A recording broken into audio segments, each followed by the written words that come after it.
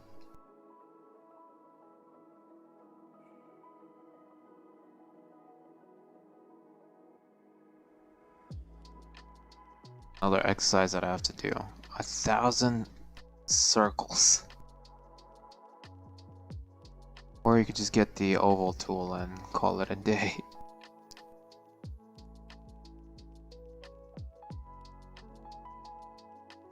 Procreate, this would be easier. Have the ability to do that. Curve here, it's nice.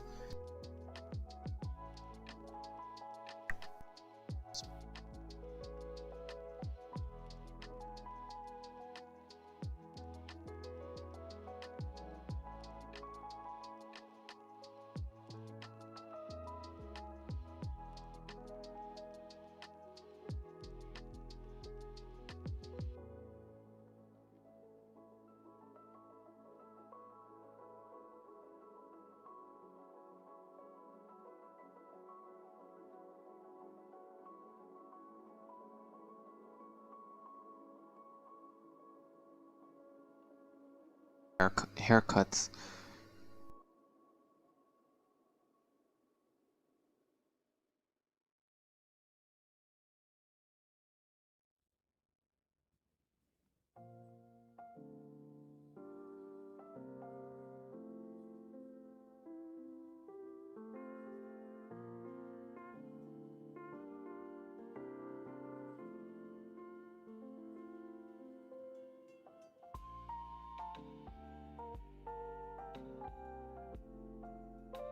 Well, these lines are easier to draw.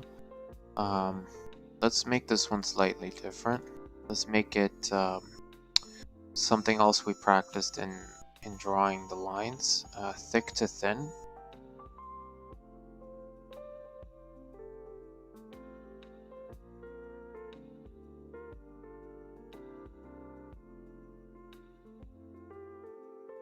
Thick to thin.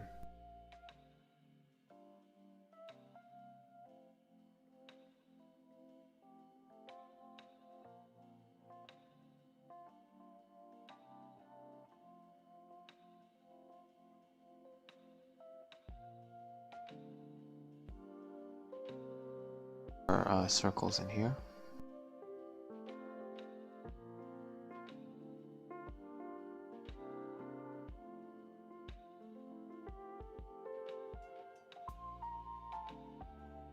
Couple lines in here.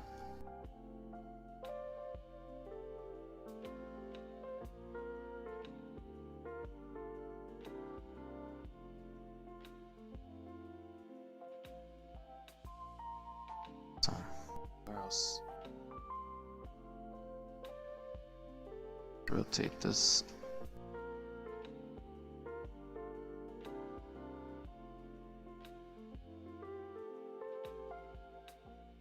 Some line quality things will definitely help us out.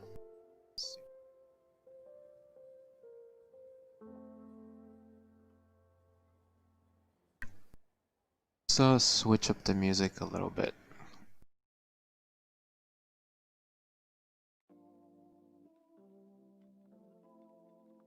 Green. I can't believe this is all the music here. Let's go up.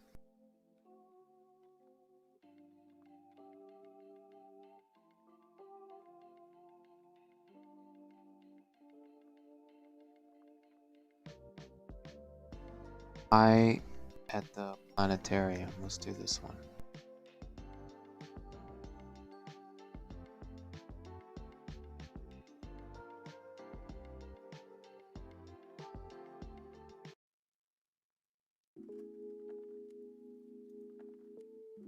Added it up.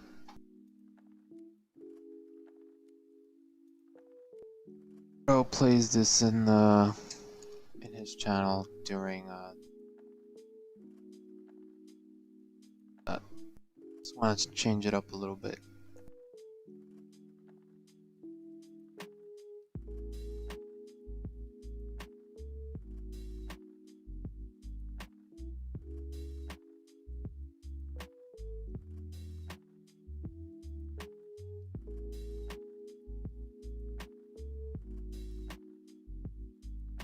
More crazier than haircuts, I don't know. Well, better than haircuts than no circle at all, right?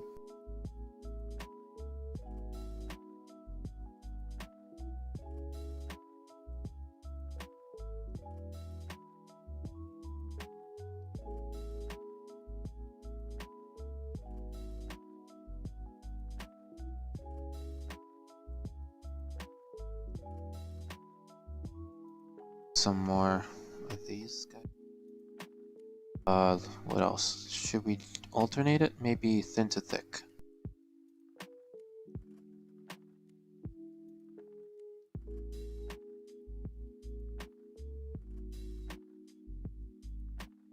Crashing. I mean, it's technically very thin.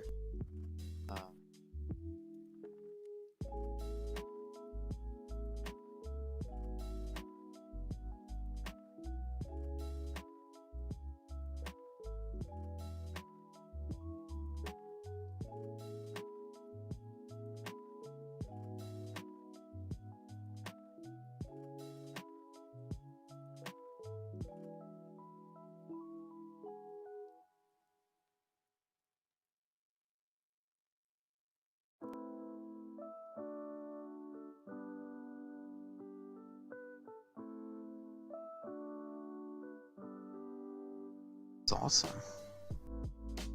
Triangles in the middle and the boxes might disappear completely. Do something else there. Yo, how?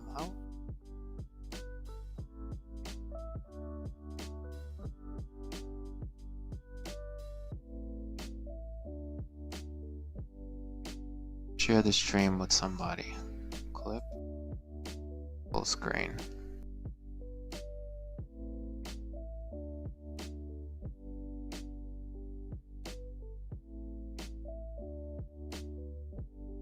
Timestamp for new messages. Show mod icons.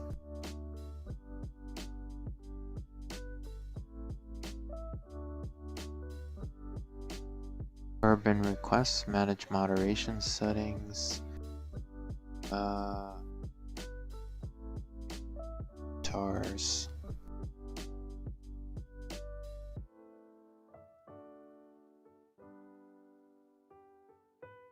My brother uses Streamlabs.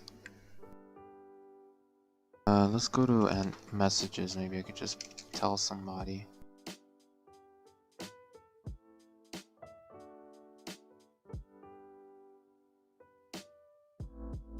It's like if you have nobody in your channel, then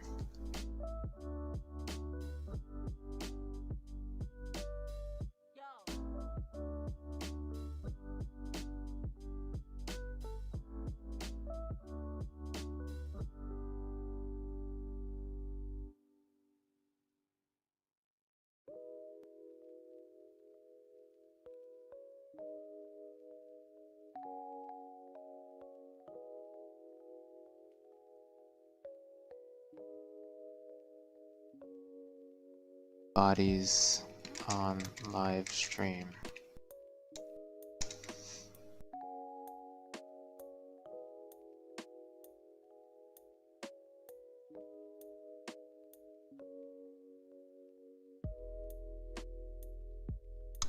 Who else can I message to help a brother out?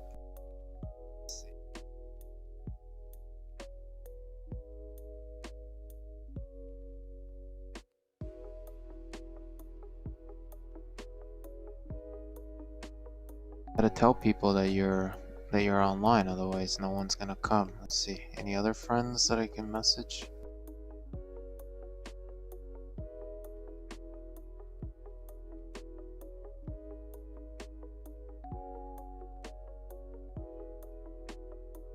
Live stream buddies.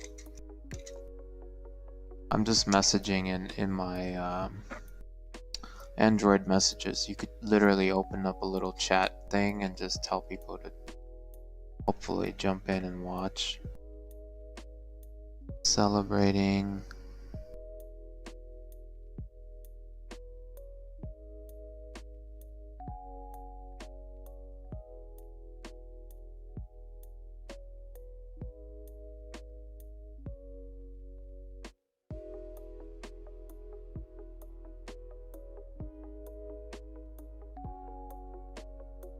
art. Check it out if you have time.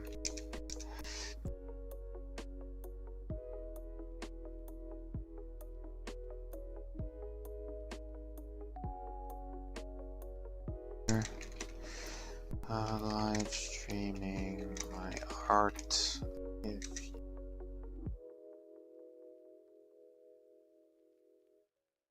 okay, alright, so hopefully some people will turn up this way.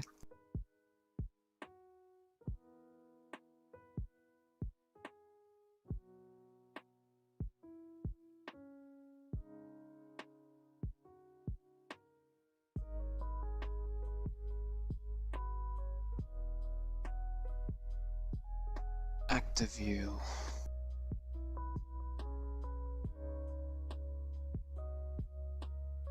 Okay, let's go back to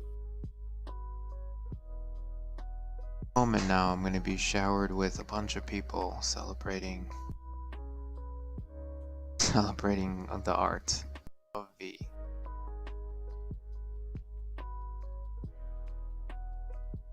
Like it. Let's see how.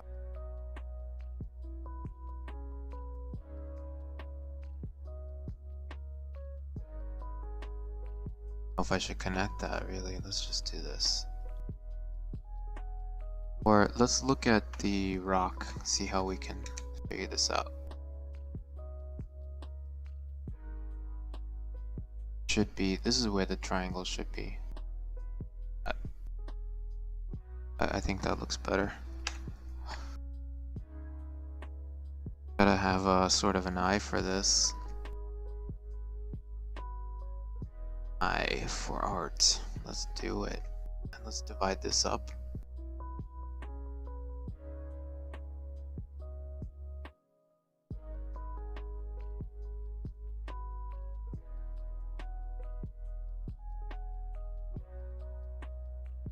Saw a Bob Ross channel on Twitch that's like always playing reruns. I was thinking, what if I was like the next Bob Ross?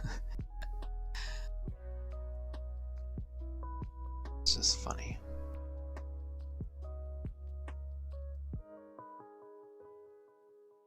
Like the circle shape language. It's nice because it shows that you are caring and safe, a safe shape. Impressive. Let's see, what else can we do here? It's I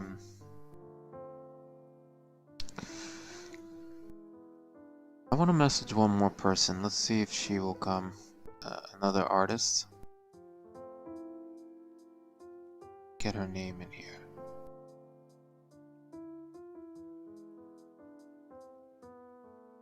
Ta-da, ta-da.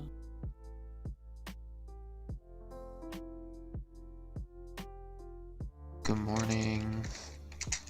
Happy New Year.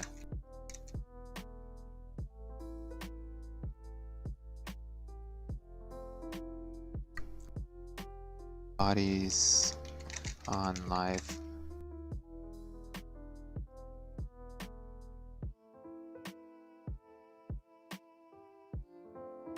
Can join.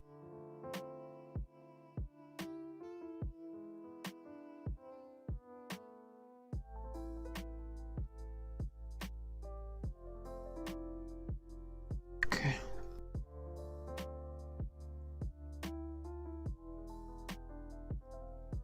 I covered as many people as I think. Let's see. Gotta tell people. Have to step.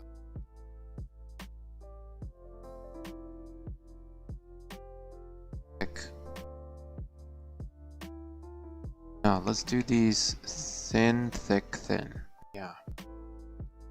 Got it.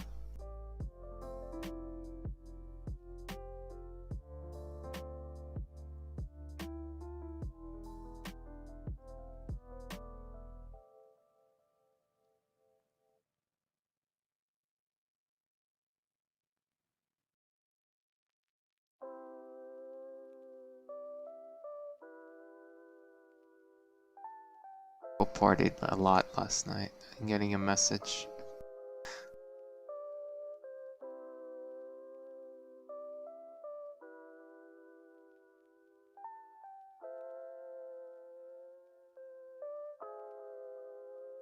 I was streaming since 9:30. It's mostly me by myself and Irene here. How was your party last night? I saw a little bit of your video, DJ. It looks pretty cool. I like the beginning of it. Your introduction is really sweet.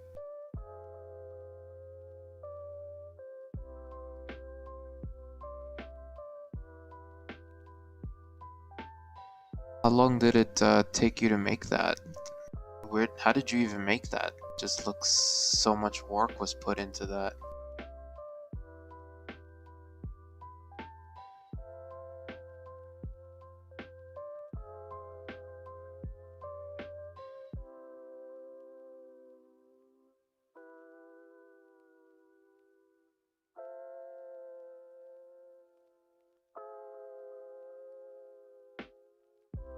Tangle.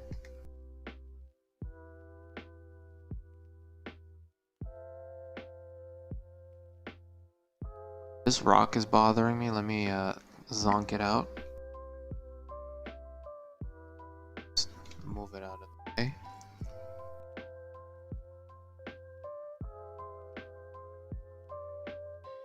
Other thing. Let's warp the shape a little bit.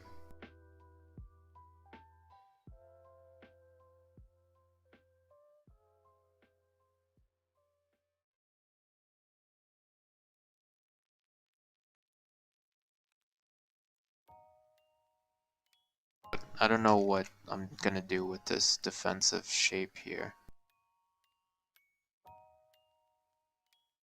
That gives me a bit more room here to work with, so let's see.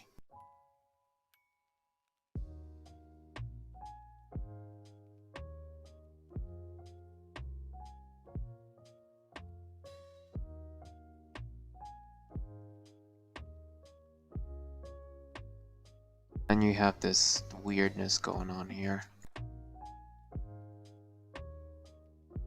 Really hard to like get a perfect cut here. So.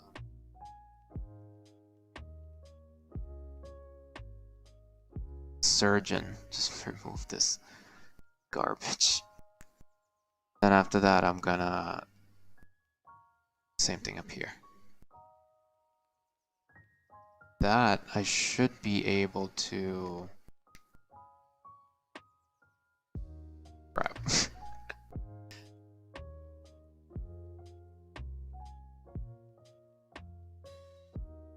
Cut. Those little details that no one's ever gonna see.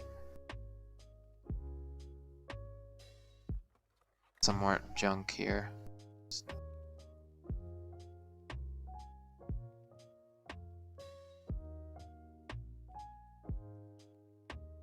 So let me just make another layer so that doesn't happen again. Alright.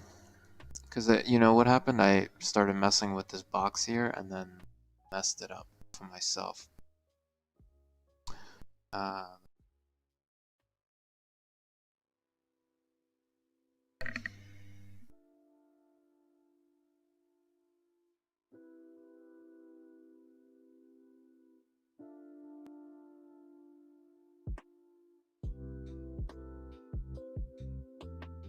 A random song kind of contiguous line. There we go. That's nice. Follow the music.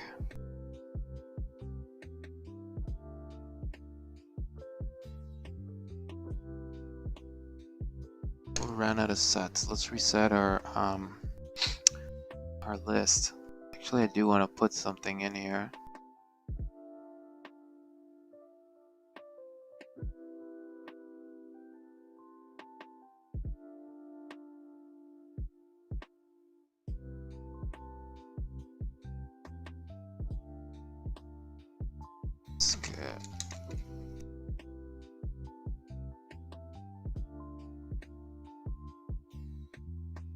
art reviews.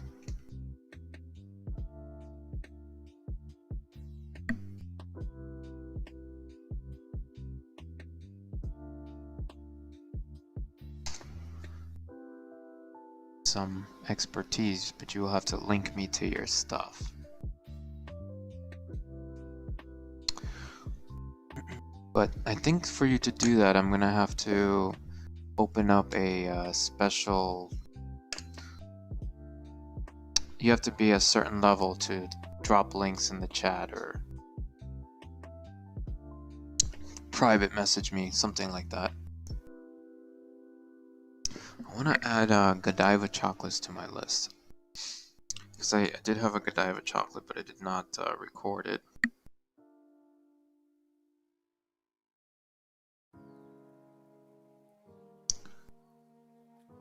Oh yeah, I forgot to tell people Happy New Year.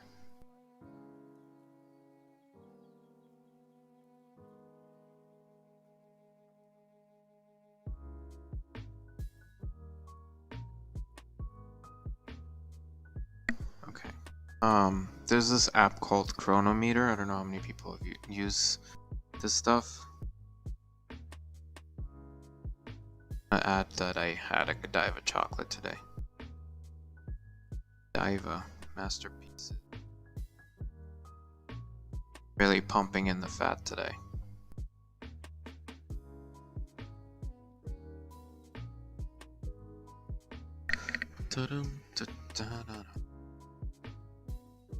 My efforts in trying to get some people in this channel didn't pan out. I guess everyone's still sleeping. Right? Got their presents, everyone's happy. Maybe they're playing their favorite game.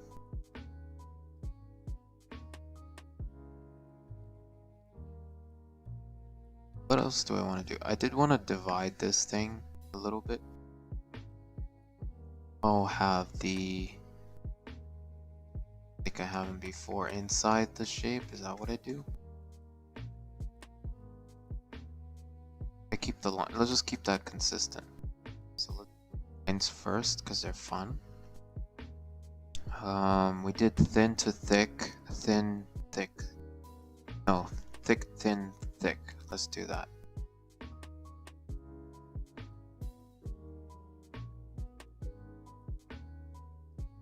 It's gonna look like a dumbbell.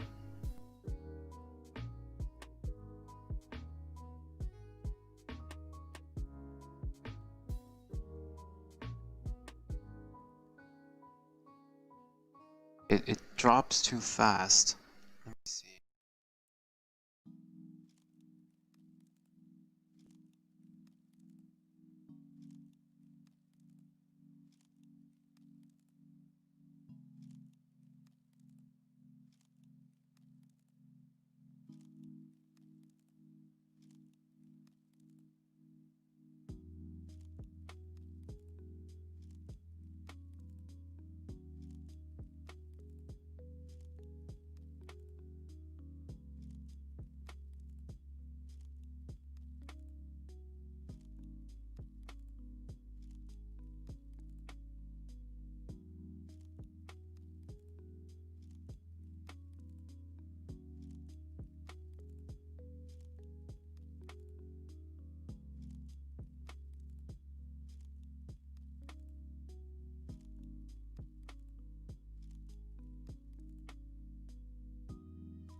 A question.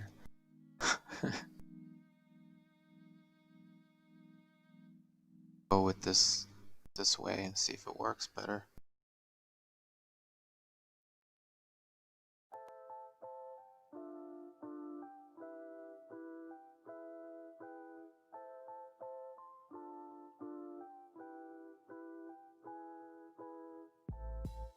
This is supposed to be like a dumbbell.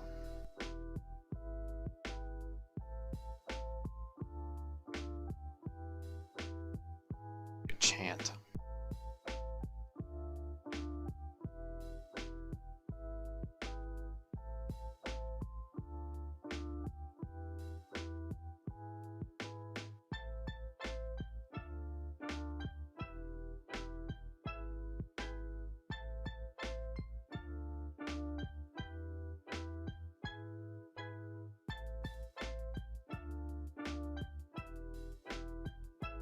Into it.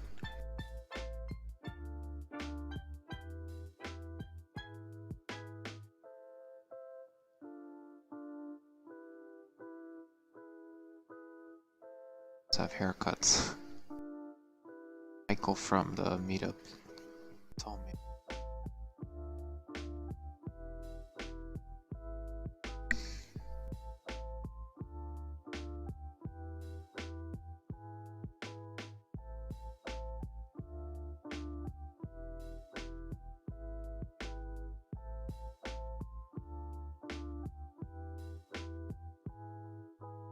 Have to redraw all of these if we're gonna go back and try to edit them, right? Like to do another like I'm really getting into the details, might not be ready for that. See? I did want to do other stuff today. I wanted to work on some other things like the tiers, and yeah, I've been working on Patreon stuff. No idea when I'm gonna launch it, but I have some ideas, like notes on it, like you guys think of these things, but it's one way to support other artists.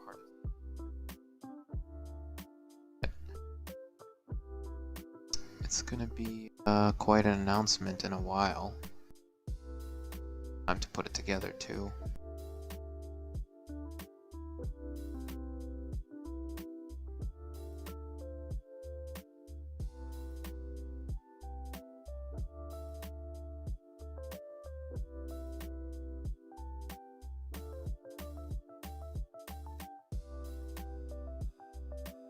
Or Shiprock look-alike. Alright, let's merge. This is a copy of, I believe... Oh, it hasn't been concepted yet. Let's, like concept view.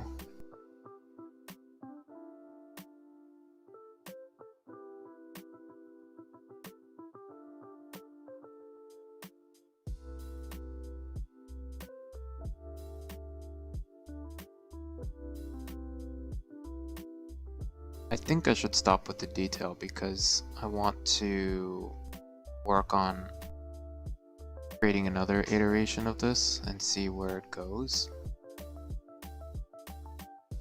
It's number 2.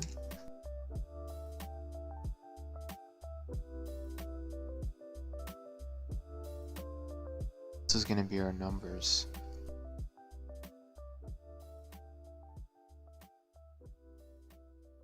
Create an action to create this for me next time.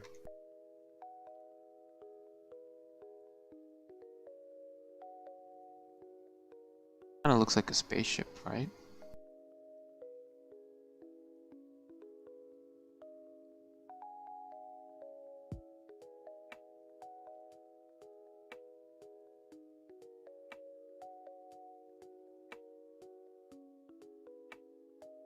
Oh, this is the one that we drew.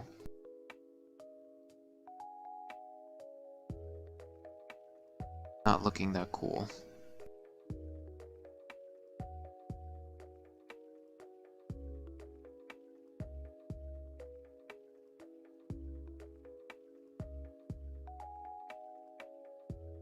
Oh, like it could be anything, but it's supposed to be our ship rock, like up there. We didn't even need this line here, to be honest.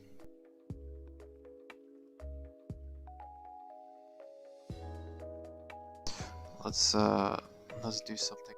Boxes.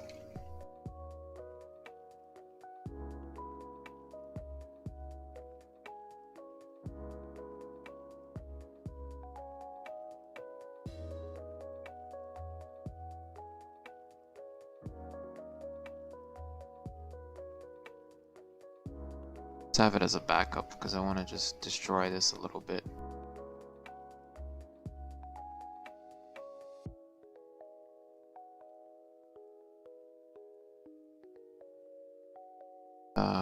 We'll come back to this one in a second. Let's bring this one back. Copy it again and then make it into a concept as well. Very different from the other one. It just a bit more refined, with more detail.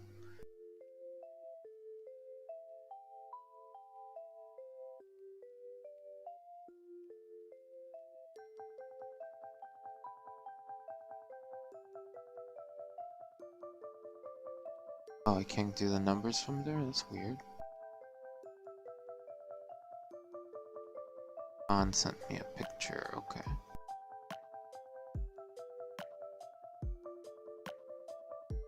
Oh, I'm not drawing with eraser, okay.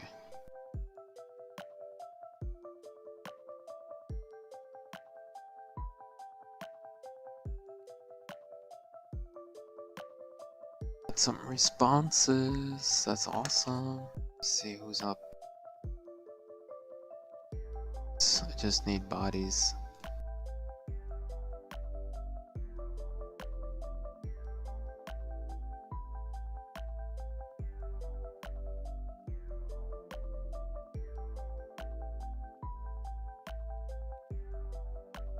Rump. LOL.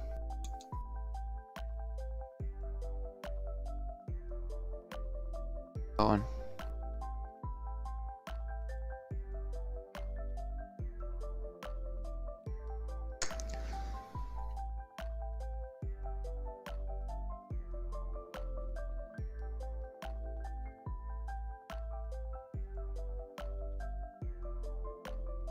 So I wanted to see if I can erase some of this junk.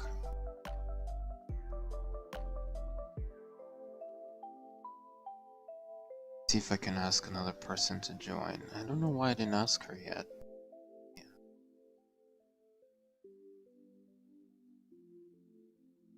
And please join.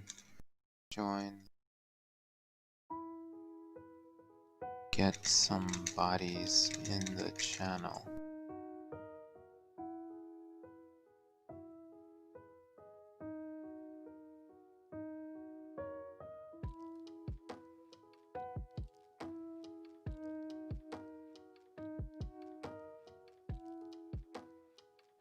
Triangles are bothering me, and there are some mistakes here, and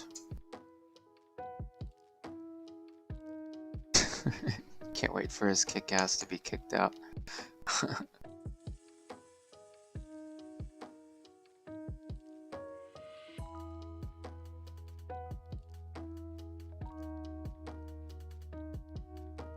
Oh, yeah, well.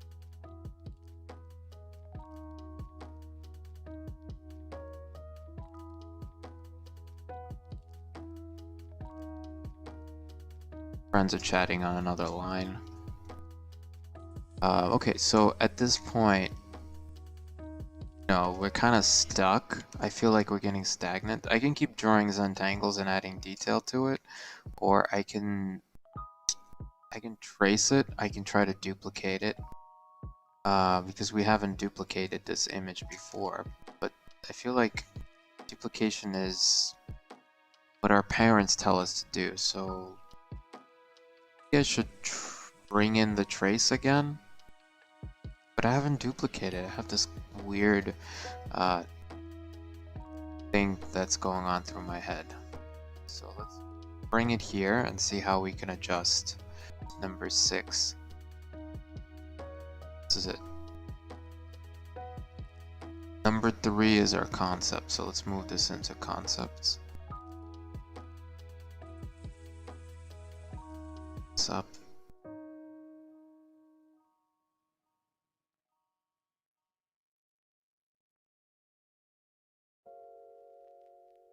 This is the rock that we're working on.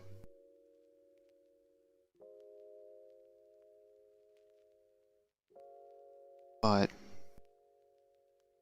this is the cleaned up one. So this is the backup, so I'm gonna hide this one and just work on this one. And lock this one so we don't mess with it.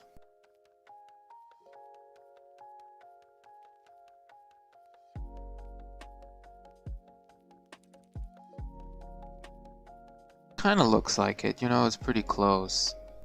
Like, in terms of shape. But let's see how we can make it work a little more. This is the tracing step. We're gonna build on top of this and see if we can do something here. And one of the things about tracing is it's a 2-step thing. The first step is to follow the contours to get the shape, to get the understanding of it. So let's hide this one for a sec and make another layer on top. And then we'll see what we got, and we're going to try to combine the two together. Kind of like a creative exercise.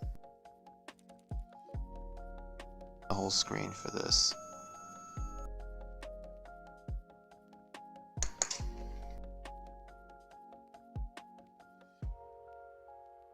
Silver. Thanks for joining.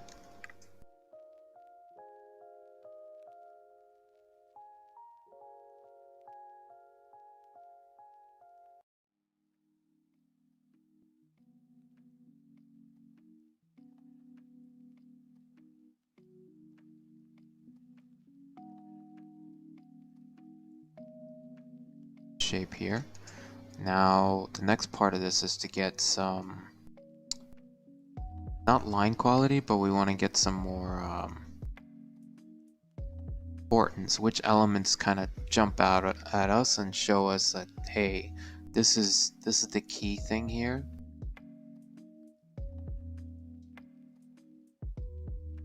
Oh, I forgot to turn that off, the spamming of symbols.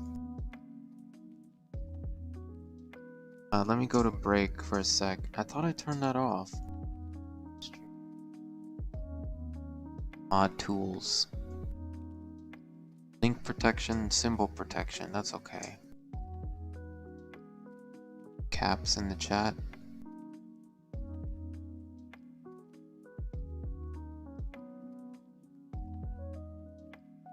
Allow a viewer only to send links from the chat. Oh, there's a way to do that. Okay, so if I need to get people to send me something, I could do it.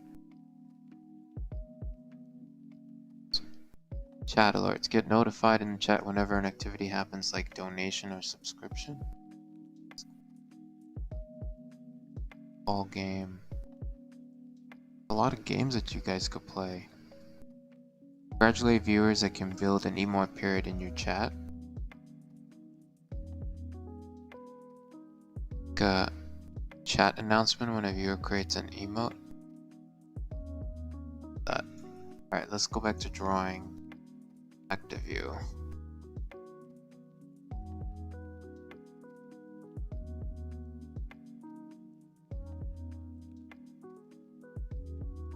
Alright, so we have the first step in the trace is just to do a little trace of our shiprock in New Mexico. That's where this thing is. And I want to see if I can get the most important pieces from this. So to do that, let's sort of trace out the shapes with a bigger color. I mean a bigger brush. Think, say this is very important.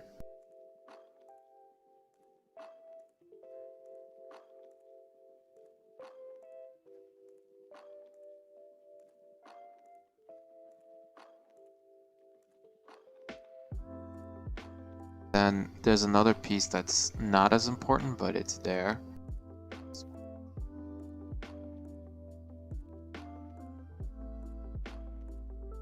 And then these parts are secondary, right? Okay, so that's how I understand my shape. We did a bunch of line quality exercises earlier, but now what's important is to break these shapes up so we can understand how to draw this thing, right? So now let's see what we see. Go back to this, and we're not going to copy this. We're just going to understand. That's the key. Understand what you're drawing. I see these things and I want to create simple shapes out of them. So let's go back to this. So what do we see here? If we were to break this up into parts, I see one giant triangle, and this is a very important triangle here. And here I see like 1, 2, and maybe 3 or 4 peaks. So how do I want to represent that? So maybe I could divide it in two. Like first part be a box, kind of at an angle on the triangle part here, and then I could do more triangles, right? One triangle, triangle. Not to be perfect, I'm just a stickler for perfection. And then another triangle here. I think that sums it up. So that was simplified enough. So is that cool? And then on the outside, we just have a giant triangle. Just trying to see how I can do this. Da-da-da-da-da-da. There's a triangle here. It's not as important, so I don't want to make it that thick. Let's just thin it out. And it's up to you what you want to do. What is the important parts here? Right? So this is it. And then there's some more stuff here. And then this is another triangle.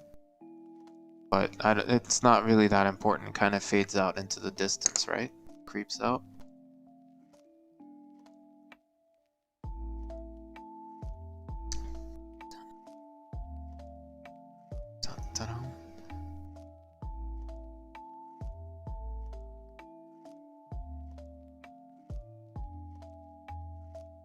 Okay, so the next part of this.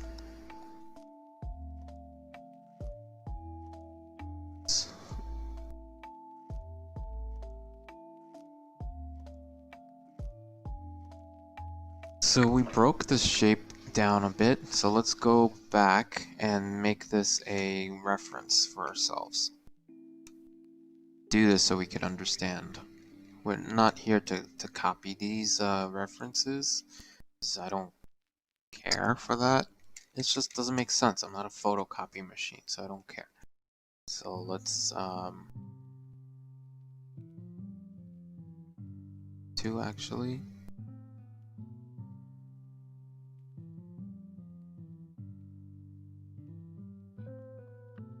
Size them. This is just a reference that we're gonna use. Rough. I think I just remembered something from your mom's house, or I don't know what. But see how different this shape is? It's like, what is that? Can't even make it out. But you could build this yourself. Like, you could totally make this shape yourself.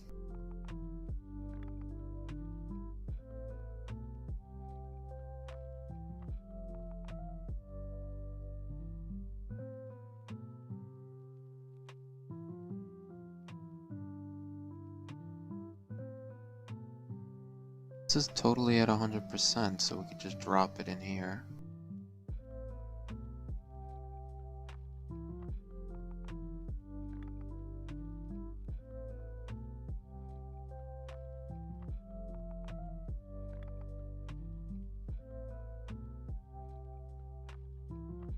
Blackest black I can get here? Like on a different layer. Yeah, we're totally on a different layer. And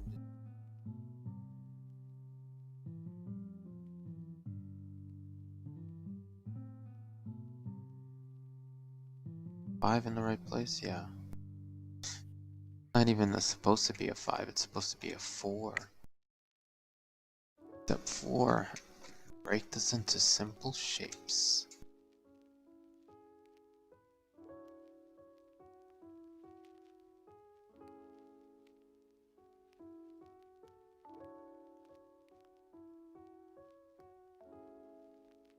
This is our original shape, our original. This is our other. Let's use what we have here to build on top of this to sort of correct what we understood from the other image and try to implement it a little better. So let's make a new layer, make sure it happens. Excellent.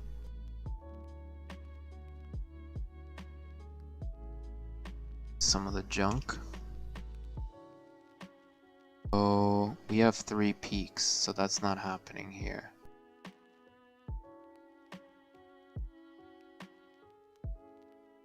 And let's go back to GPen. Not ready for the advanced stuff yet. There should be some sort of peak here and a peak this way. And we're gonna trace on top of this so we can that sort of thing. It's gonna be different, of course.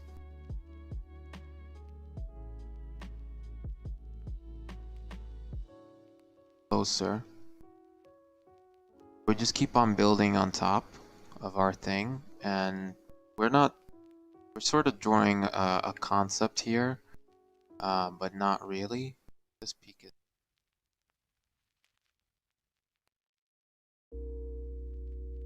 top of this concept. We're just building on.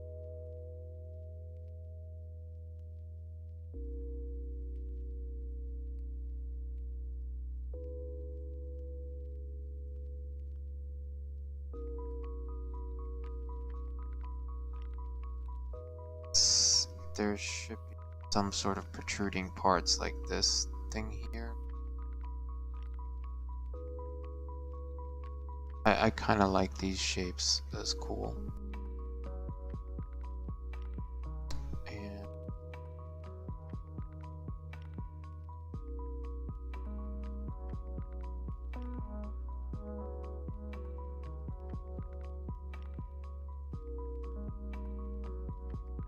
got it here more. There shouldn't be another peak, so let's take that one out. Other peak that goes down here. Yeah, it actually should do something like this. Should drop down here a bit. How much? Not a lot. Not a whole lot. It should be a peak here. It should be closer to me. Instead.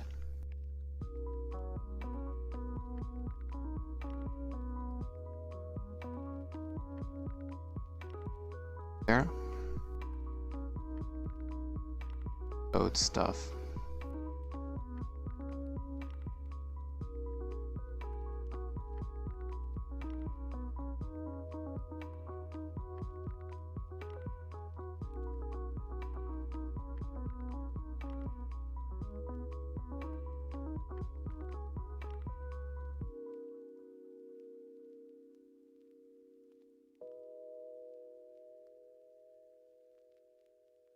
One more.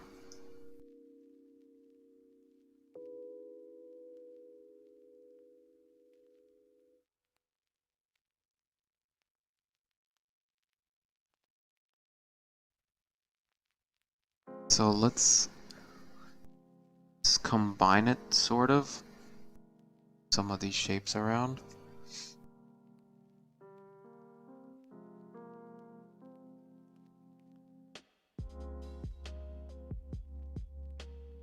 I do like this shape, so I'm gonna reuse it.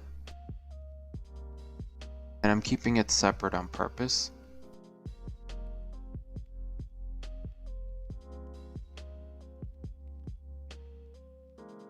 kind of cool.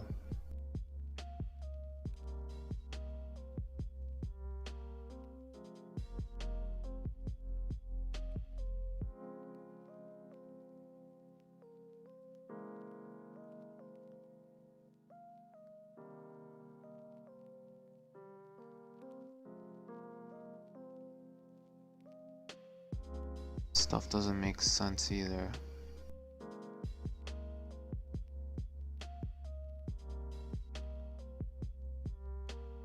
There shouldn't be a peak here, so let's remove this and put it somewhere else.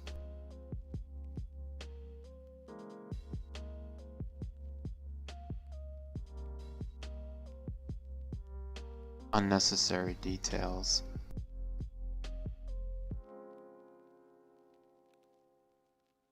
I'm not gonna use it, but whatever. I might. It just might inspire me to do something. I don't know.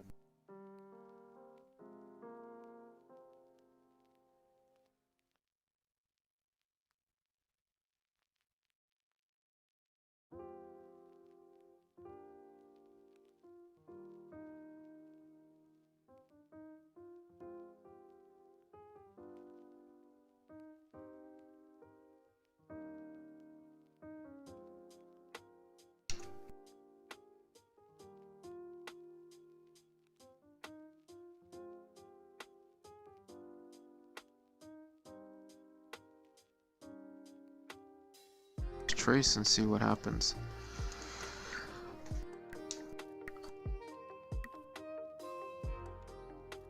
Let's get some more water. Sugary water.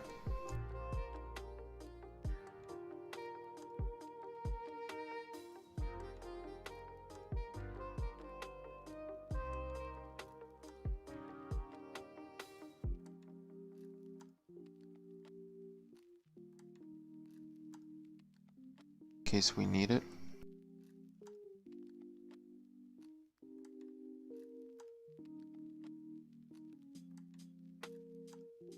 Shiprock, man, let's do it.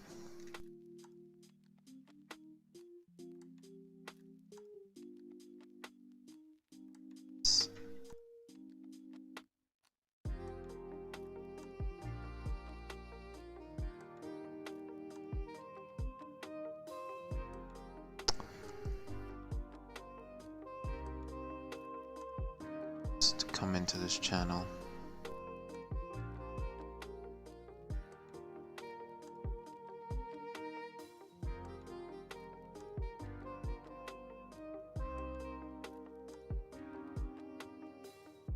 Thinking of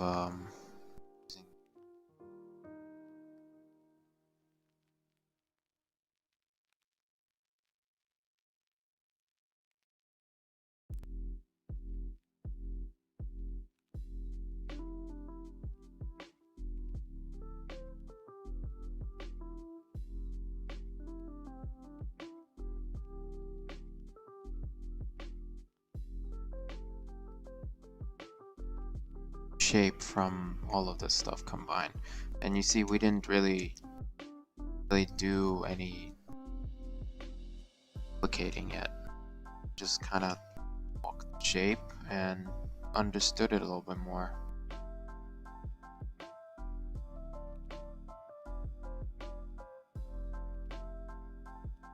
This exercise. Now we can go back to detailing if we like this shape. I think I like it. It looks closer to the other one. We can verify. This peak here might be sort of unnecessary, but yeah, it's definitely. And then this one is not that high. But like, do you guys like it? I mean, I personally like it the way it is. It looks pretty scary. This is supposed to be a lump like this. Let's just leave it. Let's go with it. It doesn't have to be different. Let's throw this one away. It's like a under sketch.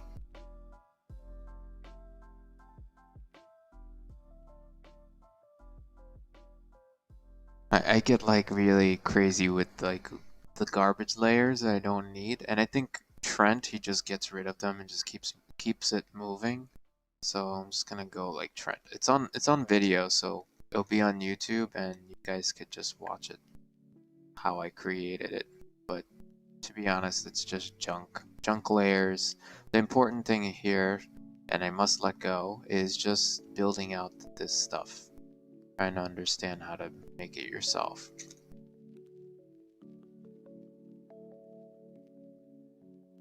Good map builder or concept. Mines came out really nice too. I'm gonna keep that layer there just so I can use it for inspiration. There is some road stuff going on here.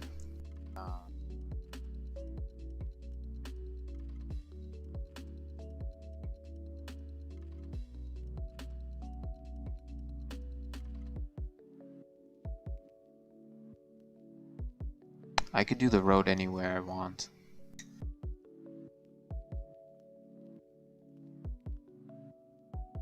Let's make a new layer for this then. Looks like a road to this excitement.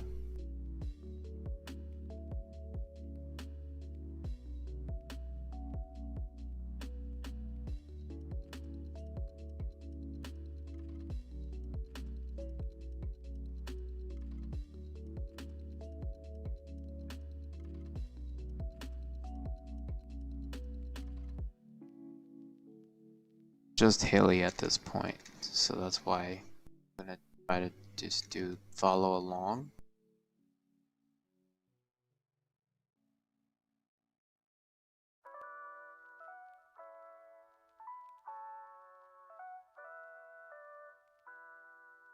Bushes and details here, of course.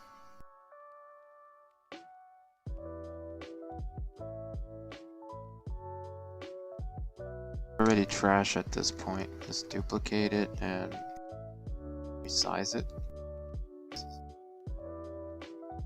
Step.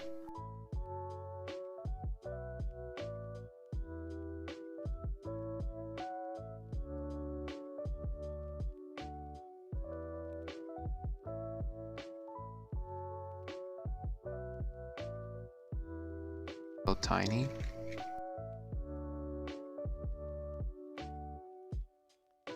About the numbers.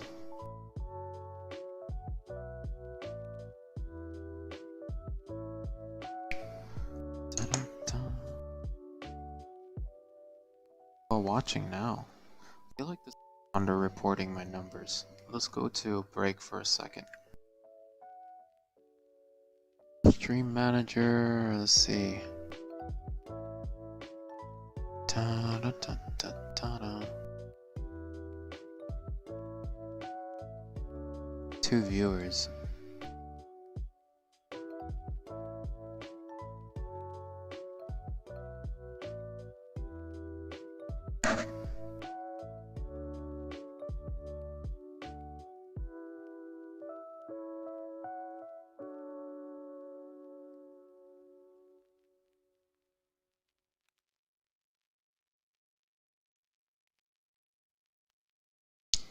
Alright, well, let's keep going. Do the best you can.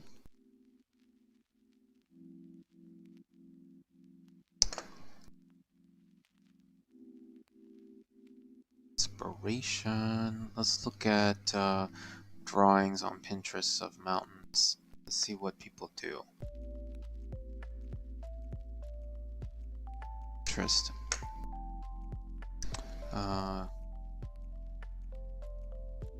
Bach.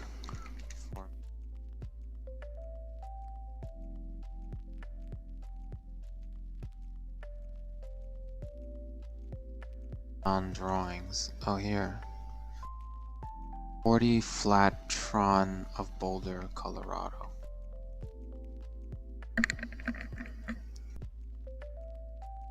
I want to look at inspiration, but I'm getting sleepy.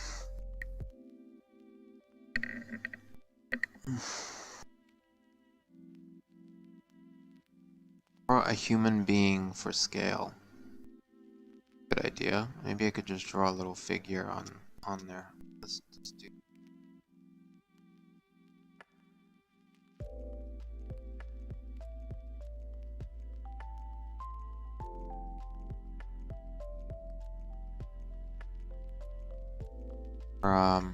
Reference board and concepts are crowding up the real estate here. Let's hide it.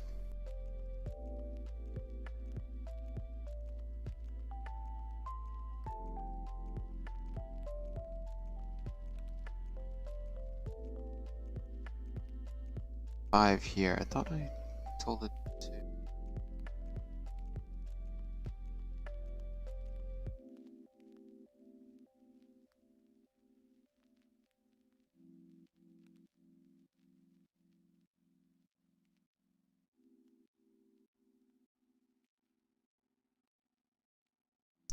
Alright, cool. I want.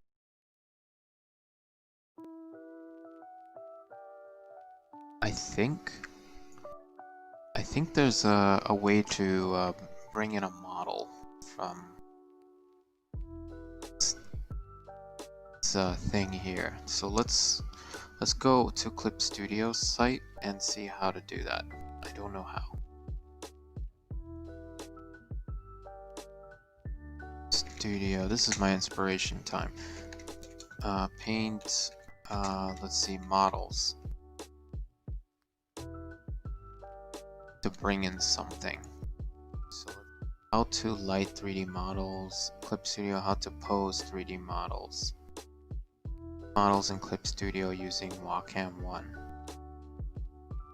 1. One with Bear looks like a good person to watch. Let's jump into her video for a sec.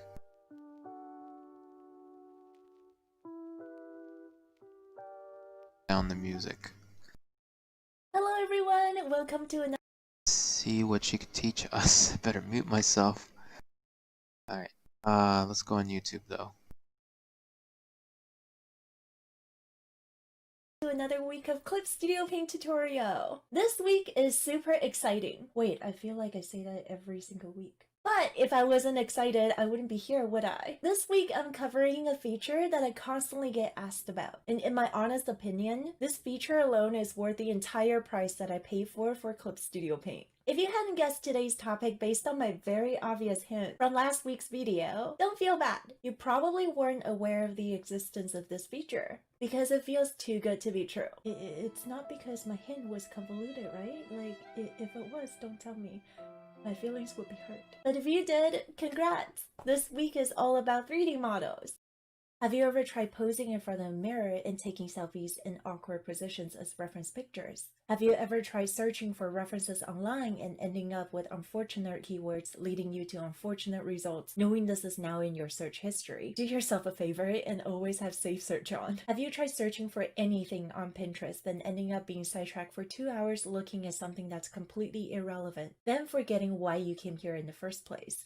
Been there? Done all of that. 3D Model in a nutshell is a built-in poser app in Clip Studio Paint. It is also capable of loading external 3D objects such as OBJ and FBX, making it an invaluable asset for comic book artists and animators. The 3D assets are available through the Material panel. If you cannot find this panel, simply go into Window, Material, All Materials.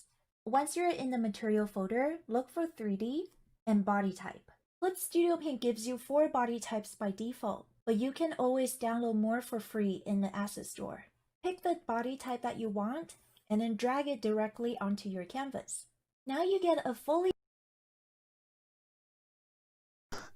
Let's do that first before we proceed. This is artist break mode, so we're just gonna learn how to do stuff. Because I want to put a little figurine for scale. So in this thing, there should be a... Now we're in the material stuff.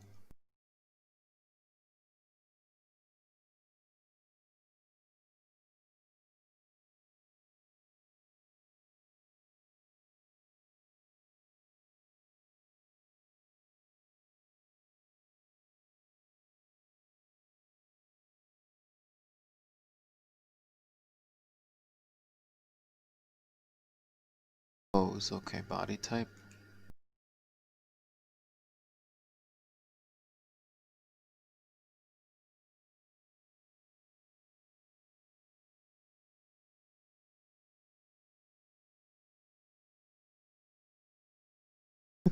Let's go back to the video.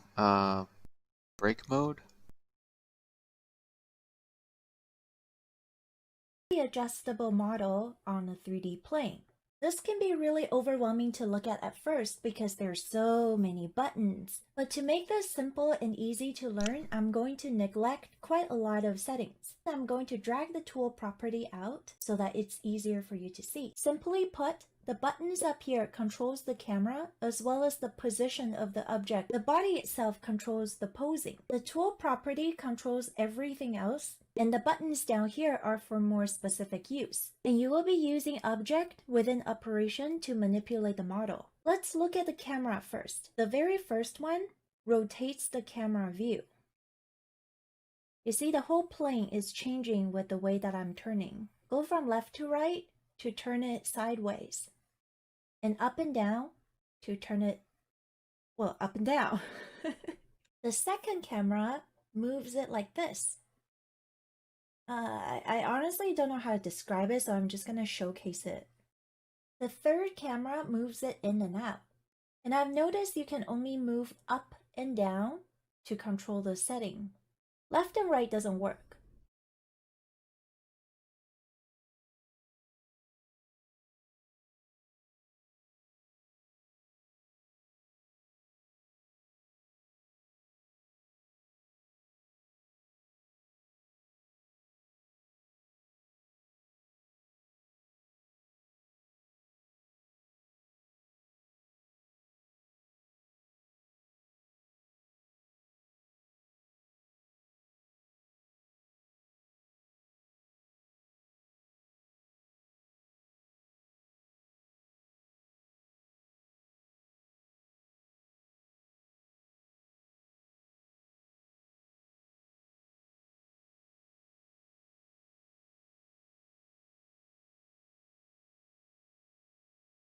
The next three control the location of the object. This button right here is able to move your object away from your plane. As you can see, it's separated from its shadow because it's lifted above the ground. And if you want your object to snap back onto the ground anytime, simply hit this button, ground model to floor surface. The next one rotates the object itself but does not rotate the camera. So you can have a guy falling? That's not. How about just floating? And again, vertical rotated vertically, and then horizontal goes horizontally. And the next button goes sideways. Whee! Okay, our poor John Doe. Let's not give him a hard time. Let's ground him to the floor. And reset model rotation. There you go. The next two, make sure they stick to the ground when you try to move it. Especially this one. This one allows it to stick to the ground when you move it around. So you can see that it's still in the same perspective and same plane.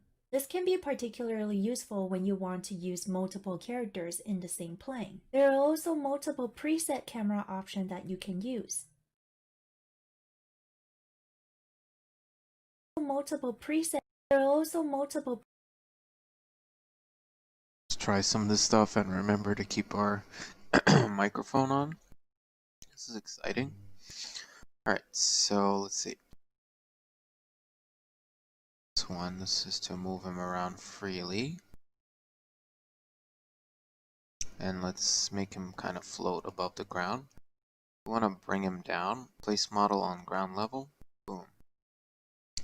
What does this do? This is to make him float. Model, okay, excellent. Floating. The model left to right.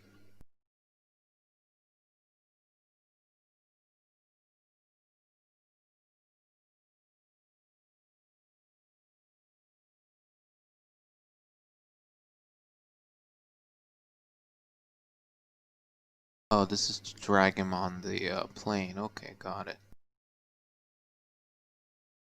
Round.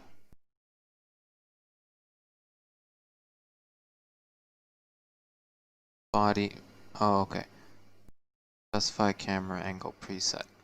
So let's make.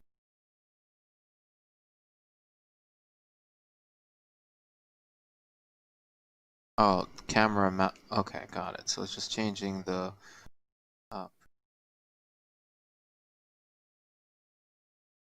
Convert model to default pose. Okay, excellent. Set model rotation. Body shape as material. Body shape.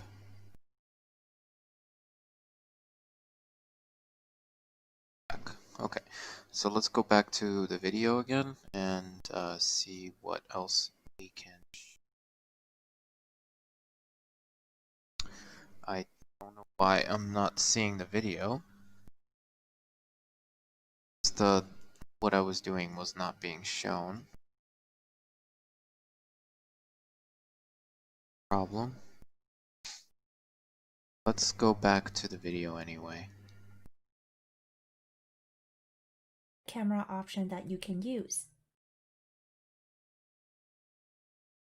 The next part is light source. You can easily change the light source by dragging around the sphere.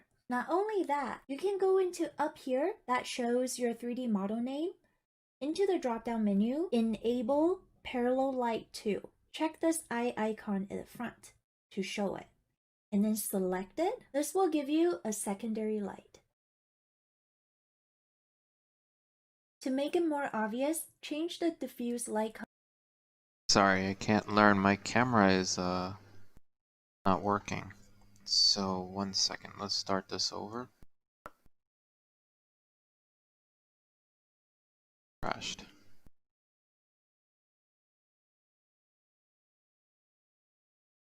Sometimes.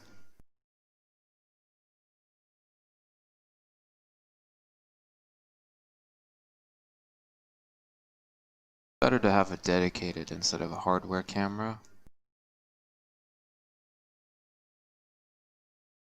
Stuff crashing.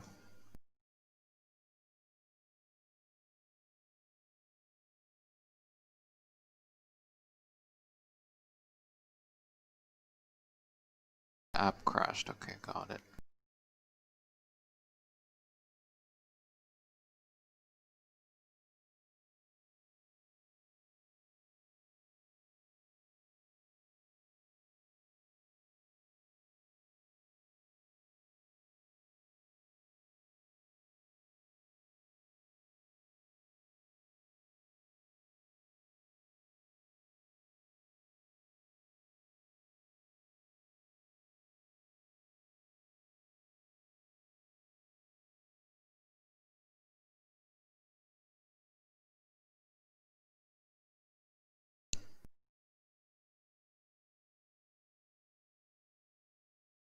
Oh man, come on, come back camera. Okay.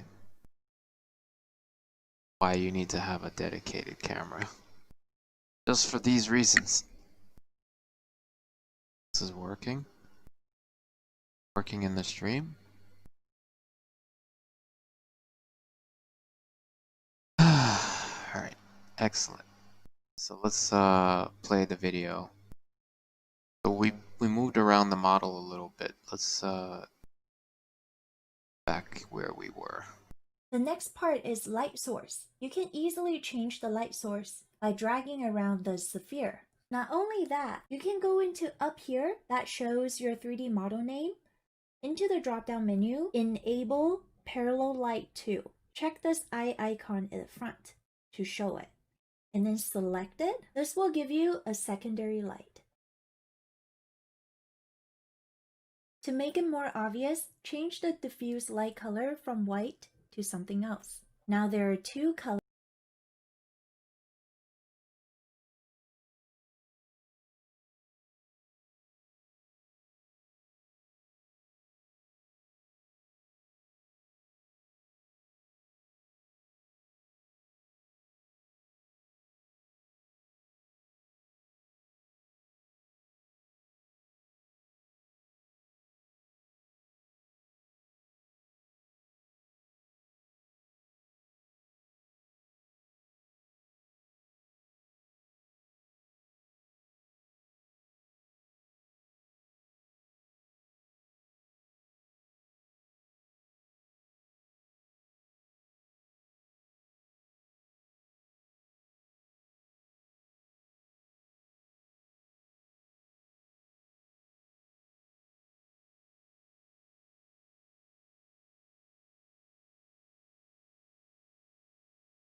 I apologize. I keep forgetting to turn on the voice here. So I was just messing around with the lighting setup here and changing the color just like this person was. One with bear. I think that's her. Sorry about that. Okay, let's go back to the video and see what's going on. Break. So here's the video. Let's see what else she could teach us. It's good to be out of your comfort zone a little bit. Okay, go.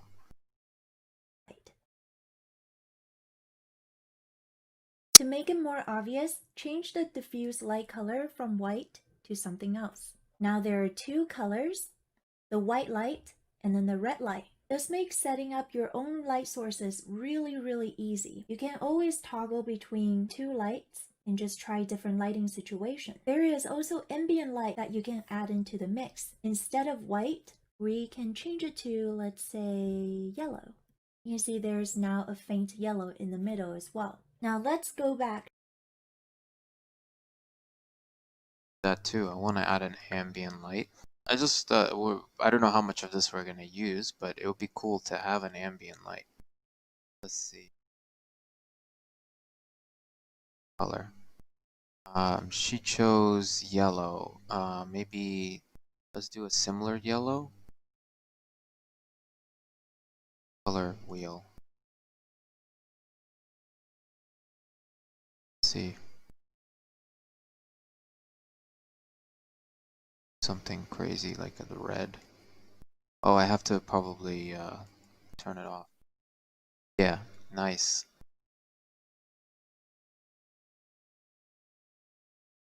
Next thing that she's gonna show us.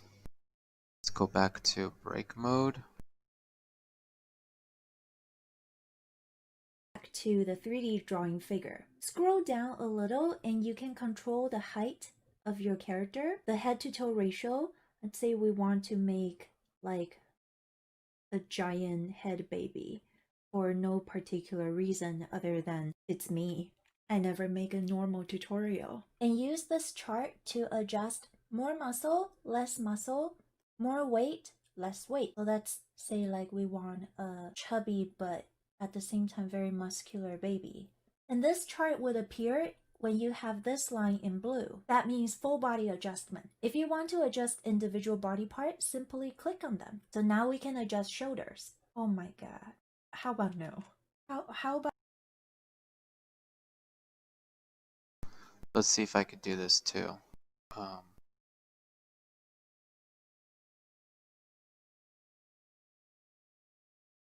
My buttons on the Stream Deck are not lighting up, so I can't tell if I'm actually switching to them or not. But now we are definitely switching to them. Okay, it should be switching to them at the very least.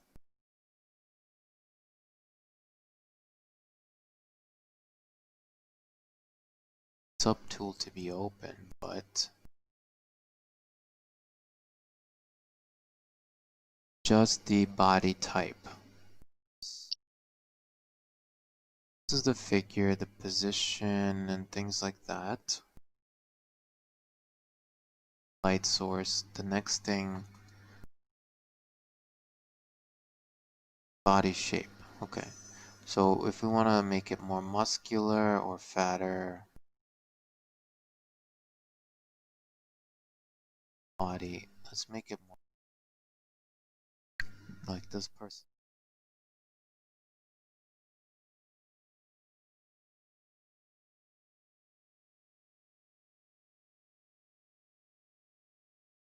Has a big head, right?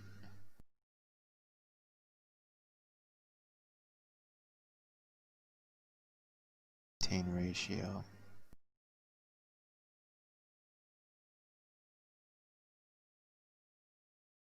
All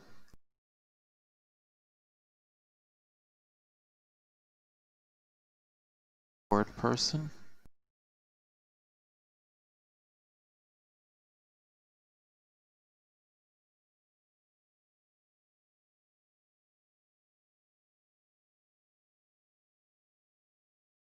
Height. Oh, just the height. Adjust head to body ratio. Body. How do you adjust the weight? Like, I guess the really tall person looks like a. Wow, this is funny. Should keep it this way. But I think I got it. Just mess around with the initial, the height versus the head. All size in centimeters, huh? Okay.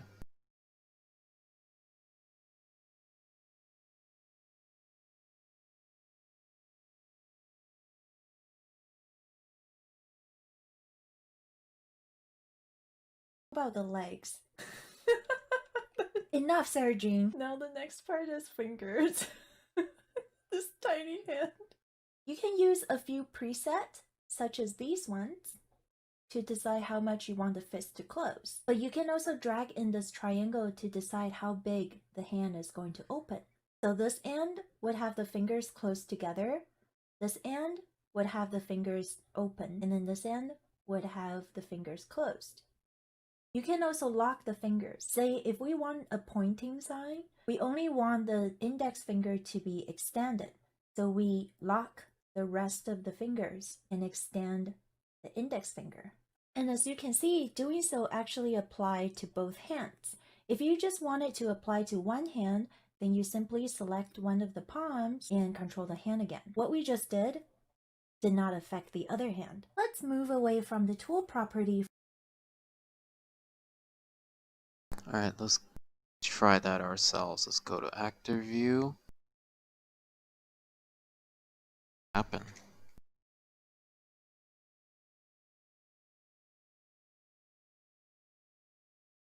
Water soon. Did body shape thing. What about this?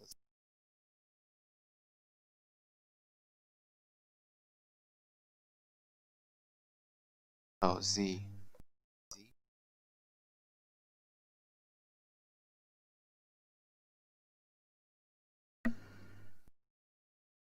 But how?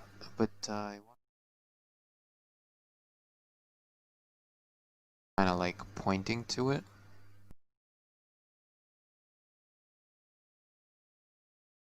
Not this hand, maybe the other hand.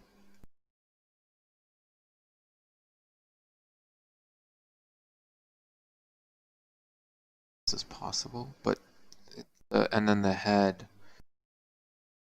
that way.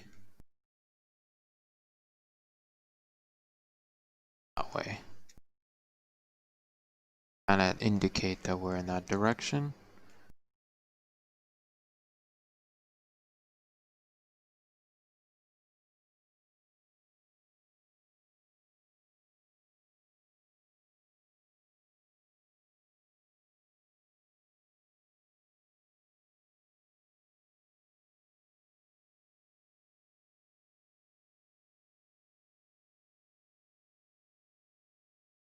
Yeah, let's work with this hand.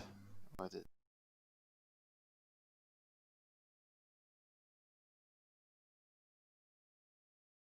poses. Excellent.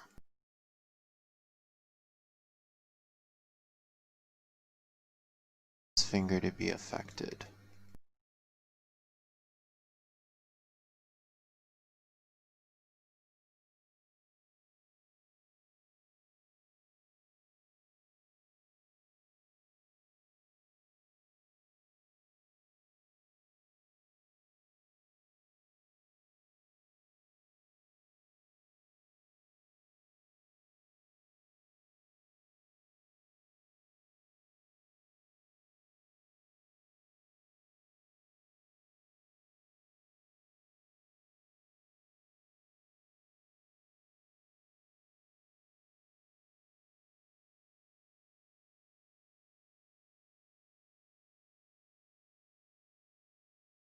Okay.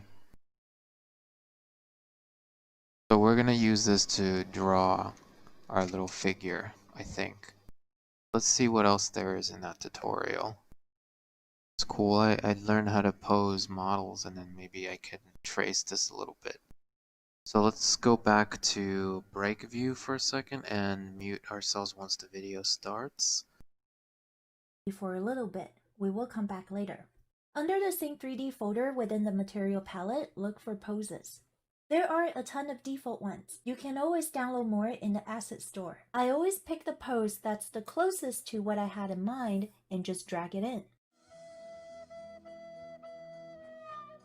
Well, how about we just go for a normal I choose you Pikachu pose. We're going to start with a very basic standing pose. When you're using the object tool, click on the model once. You will see these big dots appear. The big dots represent the limbs and torso. You can easily drag these around for very basic positioning. And when you're dragging each one, the other ones will move. Or try not to anyway. Aside from dragging them, you will also notice this huge sphere that appear around your dot. These lines are what you're going to be using to control the rotation of each joint. For example, if you drag the green arrow upward, it's going to lift the entire arm. If you drag the blue line sideways, it's going to drag the palm sideways. If you move the green line, it's going to drop the hand. Basically, think of the dot as the center of a sphere, and all the bars will just rotate around it. However, these big dots can only give you a general start. When you want more delicate and precise control over the pose, you must click on each muscle part. This part can be a little tricky to explain, especially if you don't have a lot of anatomical knowledge. To put it simply, your forearm in itself cannot actually rotate. It can only bend. It relies on the upper arm's muscle to rotate the entire arm, or your wrist.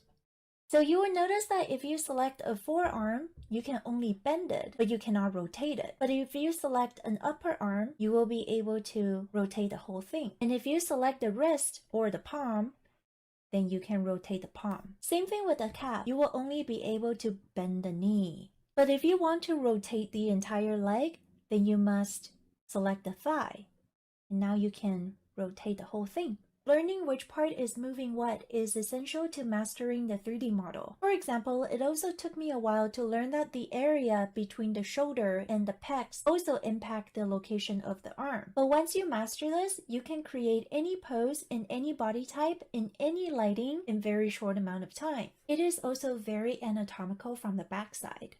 One more interesting thing about posing is lock joints. That is these two icons over here. For example, right now if I want to move the entire pose towards the right, but I want this leg to stay, it would basically be impossible to do so because when you're trying to drag these limbs, it's just all over the place. But if I select this leg and hit toggle fixation of selected joint, you will notice the square now is double bordered. And now if you try to drag the whole body, that leg isn't gonna move. But for balance sake, just drag the other limb slowly outward and it'll be quite balanced. And if you no longer need a joint fixed, all you have to do is hit the button next to it. Try some of this stuff. Let's go back to active view. Lot of material to zoom out so we can see the whole model. So let's select this joint.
Oh, okay. You have to like leave the whole thing in order. Oh, this is where he's looking. That's cool. Very clever. Covering again.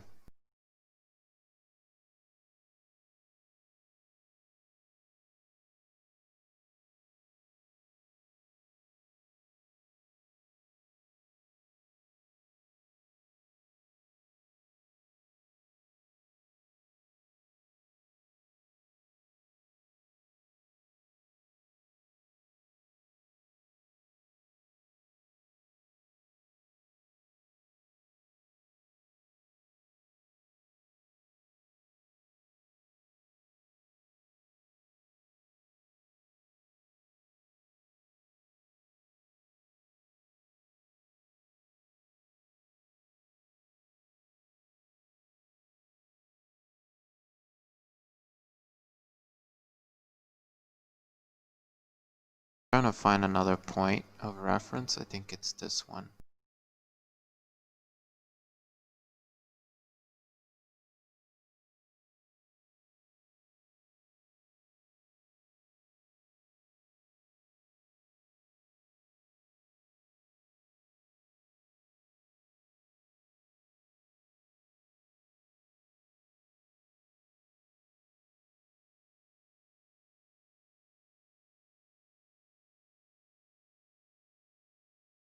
Really check this out, right?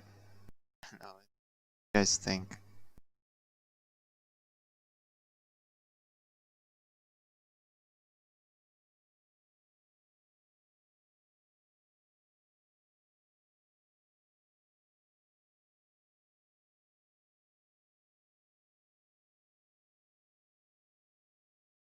Come on, let's go.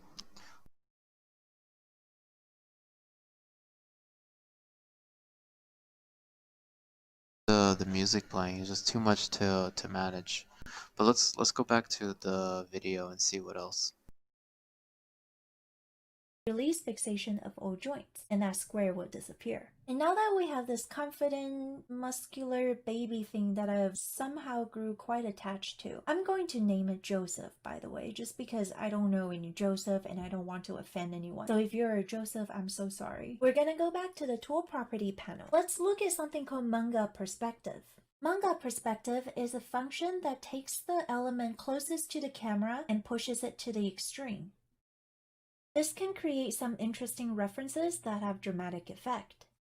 This function can also be quite resource heavy on your PC, so I often go for the perspective attribute on the top instead. Unlike manga perspective, which only takes one element that's closest to the camera, perspective setting pushes the perspective of the entire plane. Here is a comparison for the effects. Also, if for whatever reason you need to flip your model, what if I need the right arm to be pointing instead? Go down to pose and hit this button, flip model, and there you go. This is very useful when you need to draw two characters.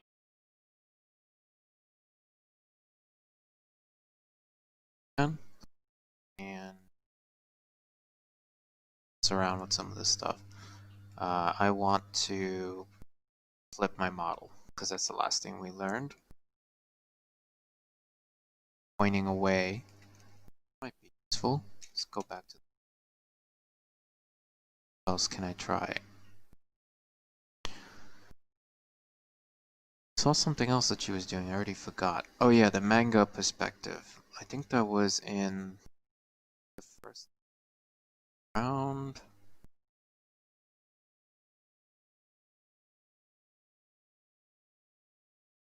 Oh, perspective.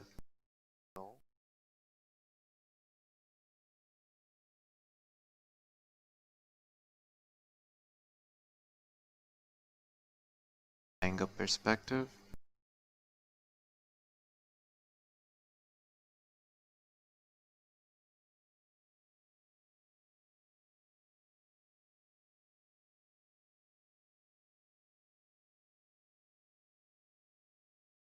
Oh, I like the width tool. That's cool. So I can see the lines.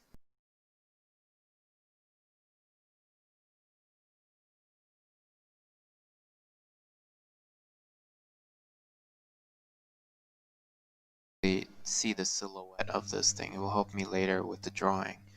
Let's go back to break for a second. I know I don't even have the music playing because I know that she has the music, so let's go play again. Characters that mirror each other but share the same light source. All you have to do is select the object, Ctrl C to copy, Ctrl V to paste. You'll notice now there are two of the same figure. And now you can use this button to move it on the same perspective and also rotate it on the same perspective. And flip it. Now we have a real nightmare. The lines on the figure can help you see the form. However, sometimes they can be a little bit distracting, so click on the... Wait, what? How did she duplicate it again? All you have to do is select the object, Ctrl C to copy, Ctrl V to paste. You'll notice now there are two of the same figure. And now you can use this button to move it. Let's try that.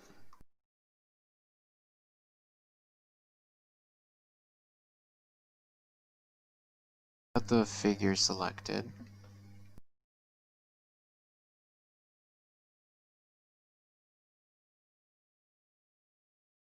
Now let's go into this.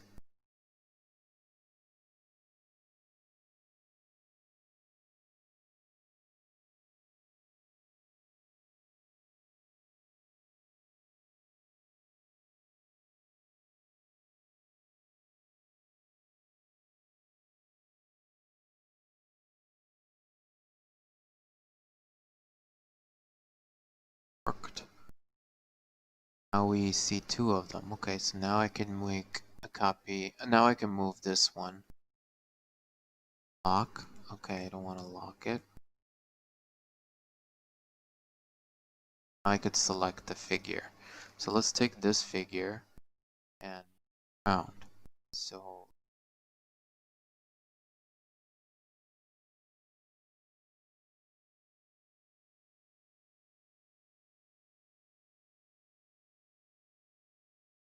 drag it.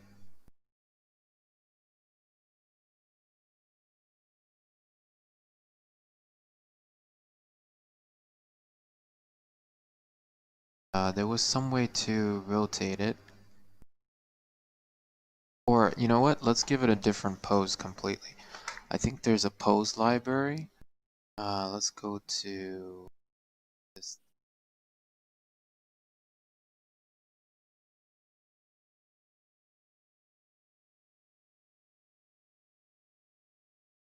Pose, okay. I should have a bunch of entire body, yeah.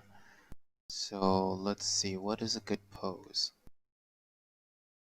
Not a sitting pose, maybe more of another pointing pose.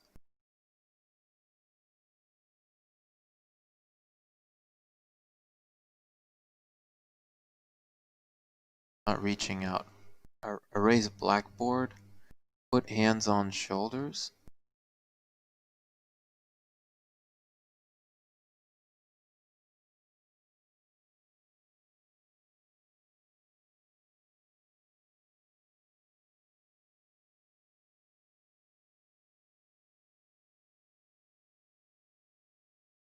Just checking if my voice is on. Sitting. Maybe wait. Yeah, to get attention. Okay, I think that one looks cool. Close that. And maybe rotate it. Okay, so to rotate stuff, body shape, I think that's because I might be experimenting with this for a few minutes. Going. This one.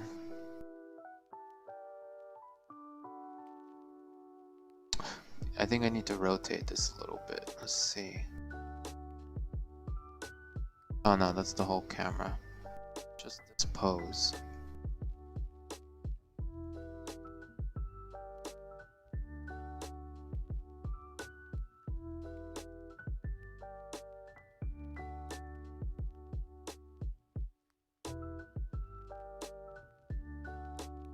I think that's the pose I'm looking for. I'm not sure.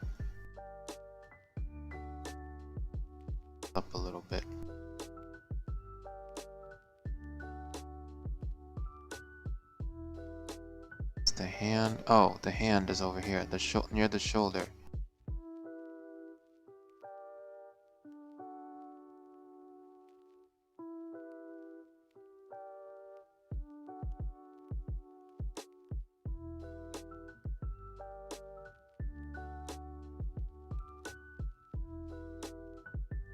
Not really sure what this pose is doing. Let's go back to poses.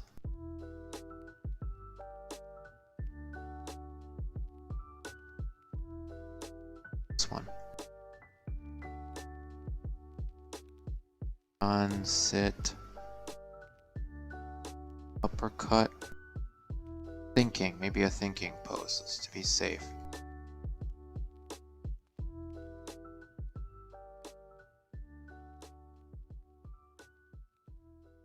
And this person is a little bit in the behind, so maybe I want to reduce them in size.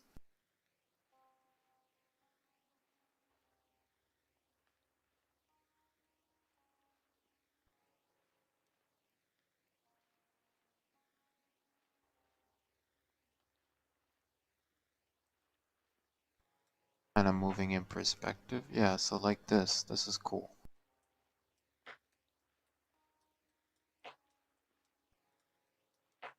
Kind of floating, so I'm not sure.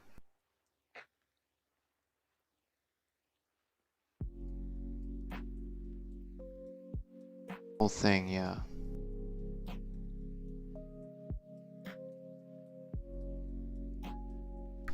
Okay. What else can we do with all of this? Just hitting save. Let's jump over to break mode again and just see what she's up to.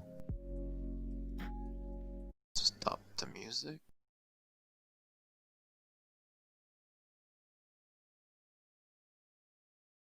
On the same perspective, and also rotate it on the same perspective. And flip it. Now we have a real nightmare. The lines on the figure can help you see the form. However, sometimes they can be a little bit distracting, so click on the wrench tool in your tool property panel. Go into preferences and rendering settings. And in there, check off use texture. And now the lines are gone. As the 3D model is on its own layer, you can always lower the opacity of the layer, put raster or vector layer on top of it, and just start sketching. Now I don't know why I would be drawing a giant head baby, but, well, I don't know, I guess first time for anything, right?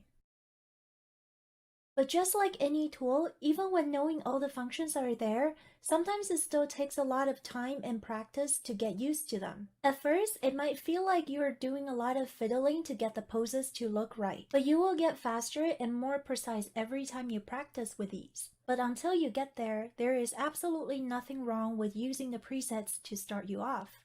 And I will admit, these tools in the beginning really weren't easy to learn for me. However, my motivation always comes from knowing how much time I can save down the road. And the major tip is to remember to use those bars around the sphere instead of trying to drag the whole arm. Aside from 3D models, Clip Studio Paint also comes with a lot of small props, as well as background assets. Everything that I just showed you is available in Clip Studio Paint Pro, but the EX version is able to convert all of that 3D info into 2D line art. In your EX version, if you go into Layer, LT Conversion of Layer, you will be able to control how the 3D environment is being turned into line art. Feels a lot like cheating, doesn't it? But Clip Studio Paint was originally designed for Japanese manga artists who are under tremendous amount of pressure to push out 17 pages per week. And while I only use the body models to make my own references, comic book artists and animators, though they're seeing an asset in 3D, put it into Clip Studio Paint, use the camera to rotate things around, and then turn them into line art. Speaking of external 3D objects, I want to try the convert to line art. Let's bring that music back and go back to view.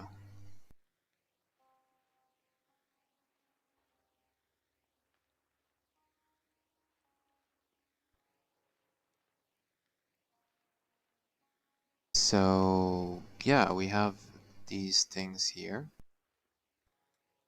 How do I convert that? Go into layer, LT layer. Let's make a duplicate of this just in case I screw this up.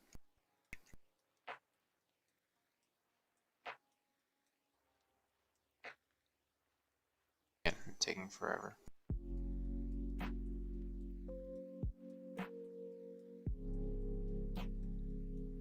I guess I have to rasterize it and go with it.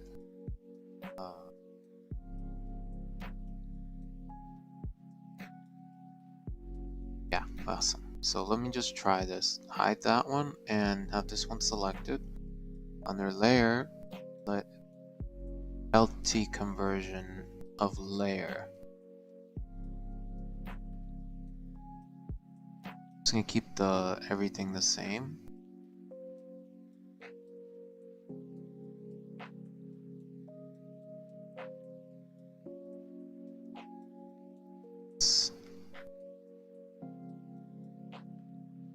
Back 2D outline.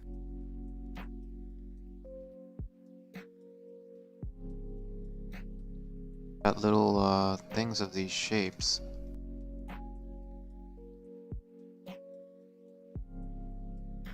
What it did to it, but it looks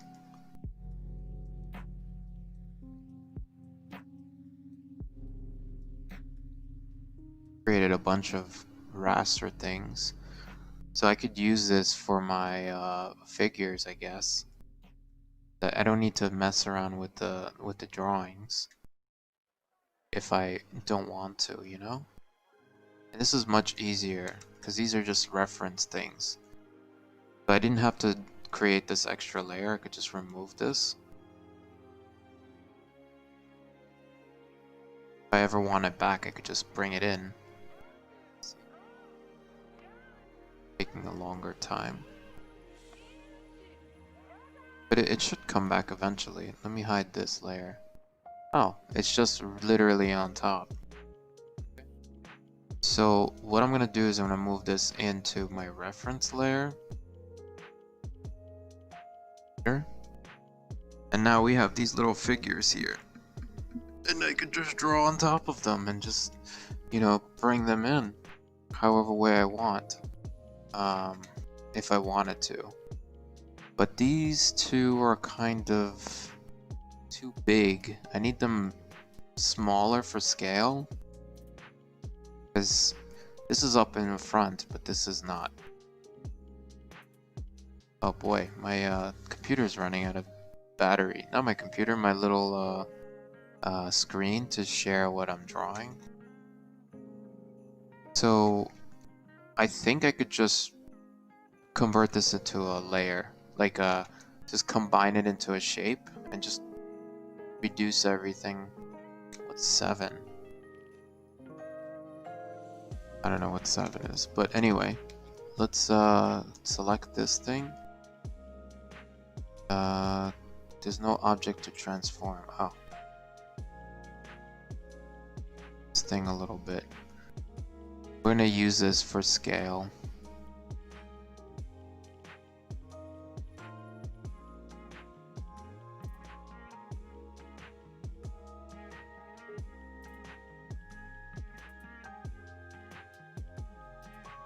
Actually, move it out of the way first, because I want to take this dude here. Them a little bit and bring. I was just having a little fun. Let's see what happens.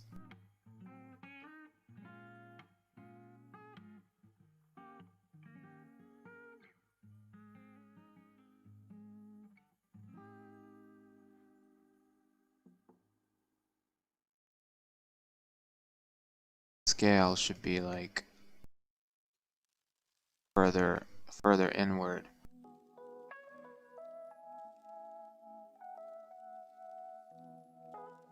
Or really excited to see the shiprock thing, whatever. Just for scale, for the sake of, you know. So now that I have this, I could just use it as a reference.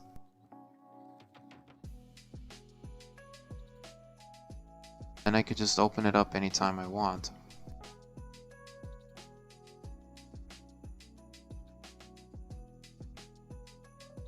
Hide these things. And we're gonna just doodle on top of this anytime we want. Kind of similar to what we did before. 5. Oh, 5 is our work stuff. Wow, that was wild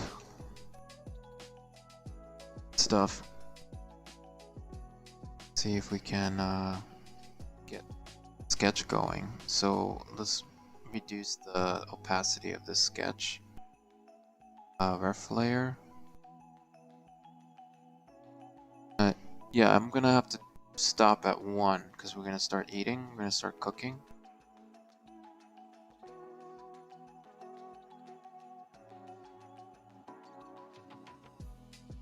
Not really cheating, just learning how to do our stuff.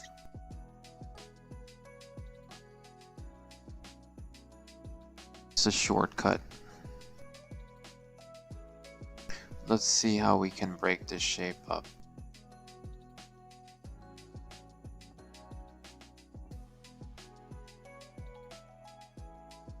Just understanding it, that's all.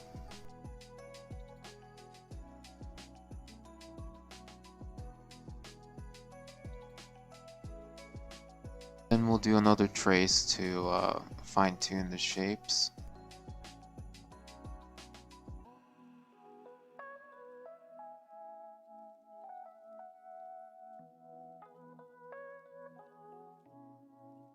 Your lines are not working, maybe rotate it a little bit. See direction.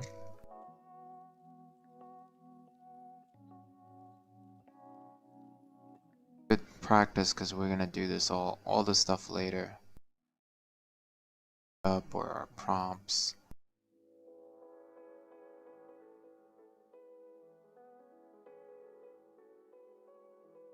A hotkey for this. Reset orientation.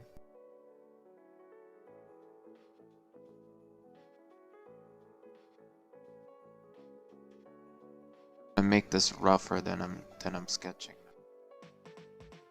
A little bit more free.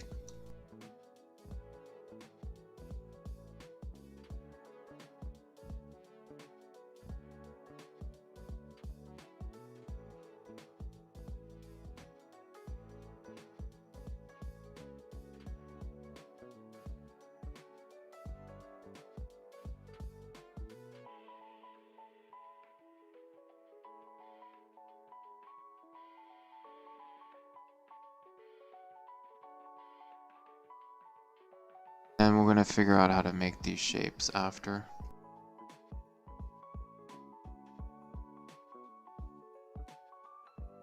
Base, because I'm not able to draw on top of it when it's bugging me. These are the peeps.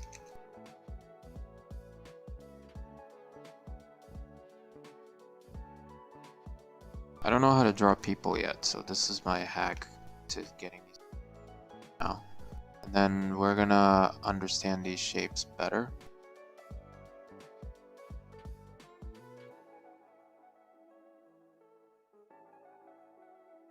Cool thing is it also added the call it the lights for us.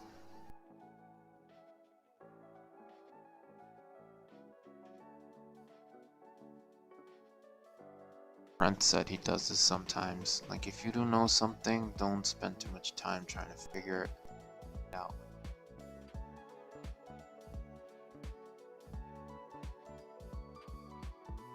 Try to get it in there and see, and try to learn it. So that's what we're gonna do right after, if we have time in this stream.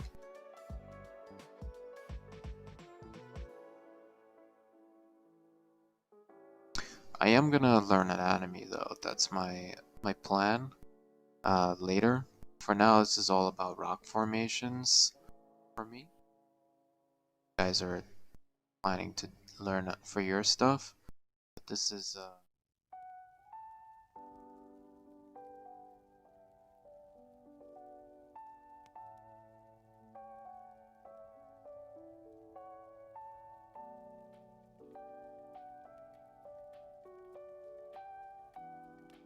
sketchy lines for now.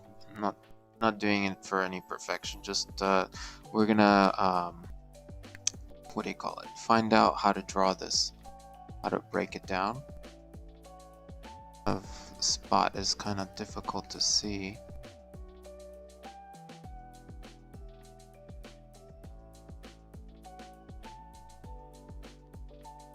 And I didn't know that Clip Studio is so powerful.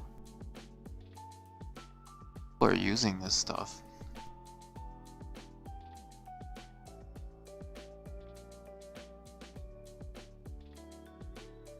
Eyes here.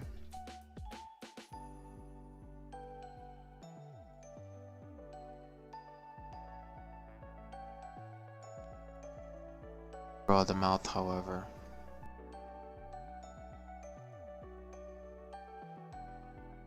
I thought I was erasing.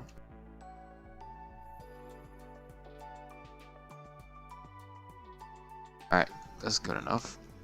We got some shapes here. Let's try to break it down a little more. Like hopping with excitement. Oh, we even have some shadow to work with. That part too.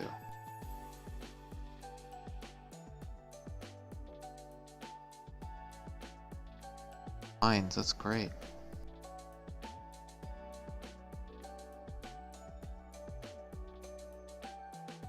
Did send out like people to watch stuff for this channel, but I don't know if anyone's actually watching. Oh. Or really busy, or they just slept in. Like the holidays. Who's gonna watch today? But the cool thing is, this is for me. This is for me. While it lasts, because soon I'm planning to bring this into a private group. I'd pick up.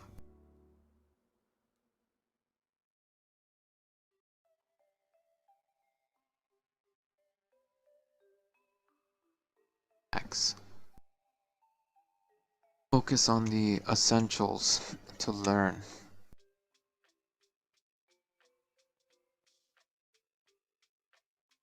Not really a neck.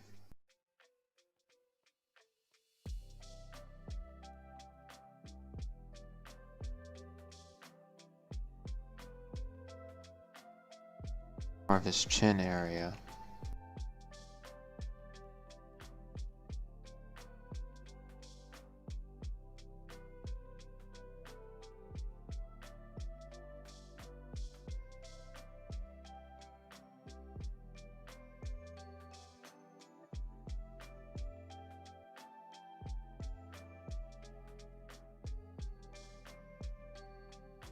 It's all connected here.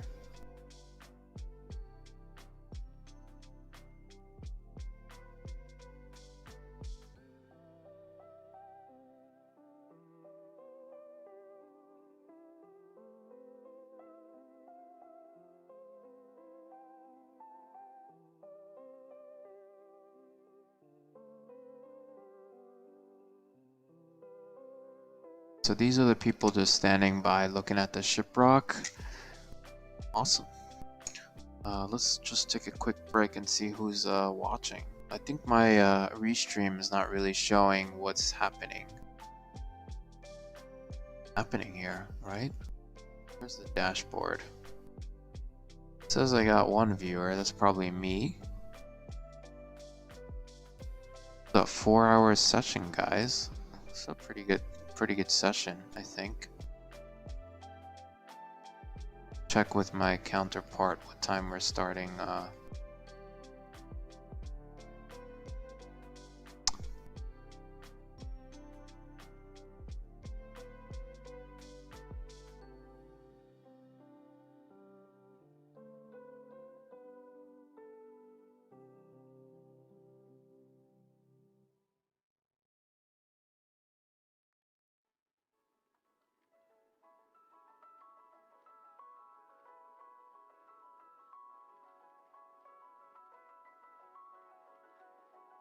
Probably the longest sketch I've ever done by myself.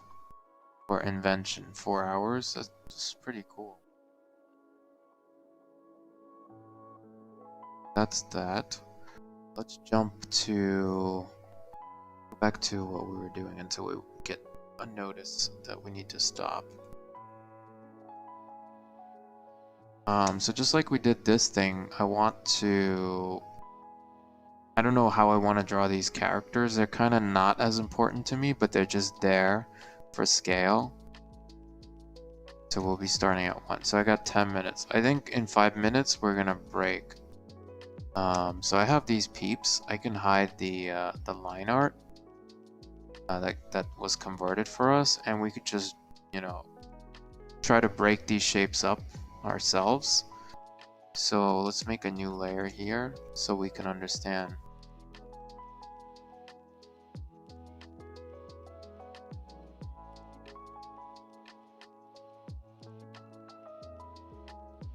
Yeah, let's reduce them in opacity because these are just sketches. I don't want to use things that I trace on top to use as final production art.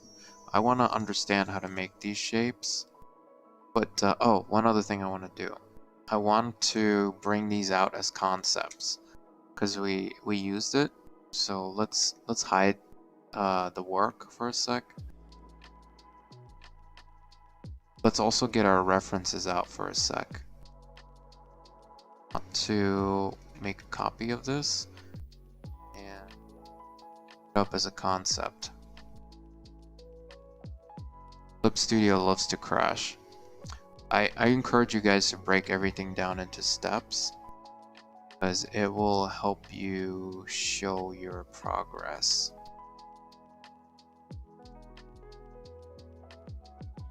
Six deserves a spot. Let's hide our work for a sec. Where's our work? Here's our concepts, and this is number 6.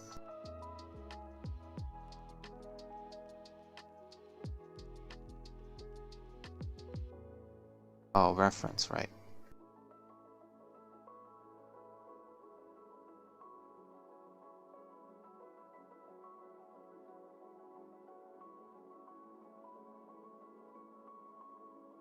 We're gonna do this. This is gonna look completely different when we are done with it.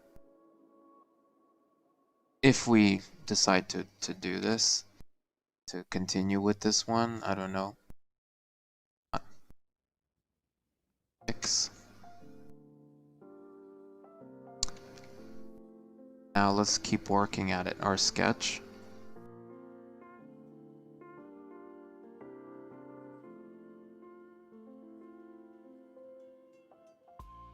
Have them like this.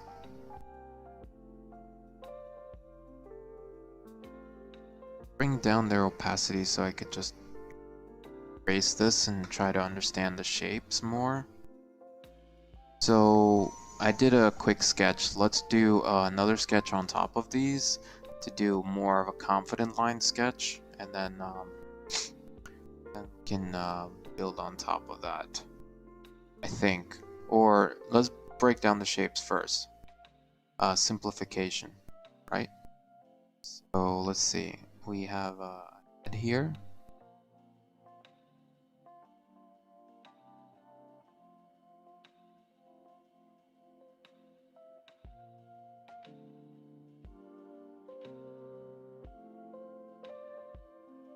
Kind of a rocky shape.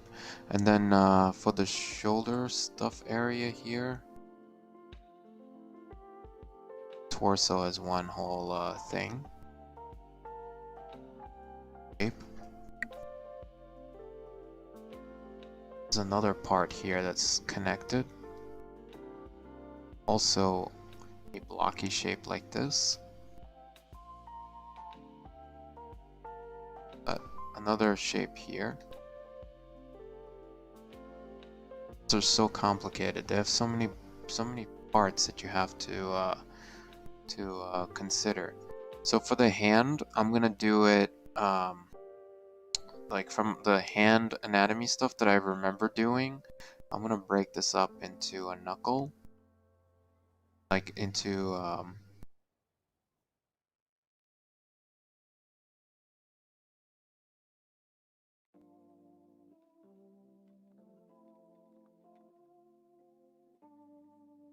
like this. It's kind of hard to see. Zoom in. There's another shape underneath.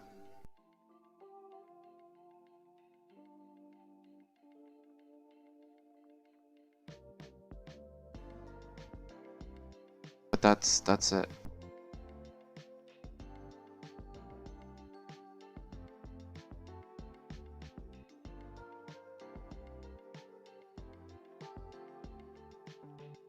So this is a box, and then what is this shape here?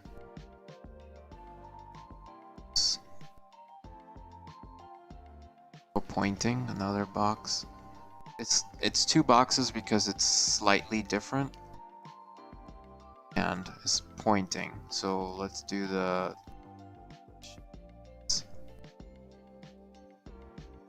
small box with a finger, with another rectangle. Right? Here is a circle.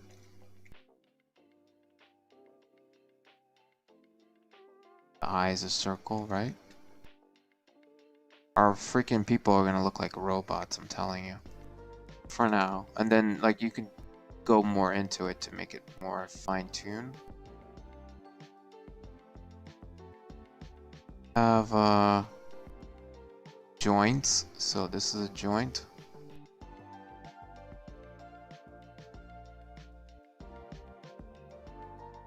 Of course, I didn't do the joints for the arms here. Blocky. And here we'll just do boxes again.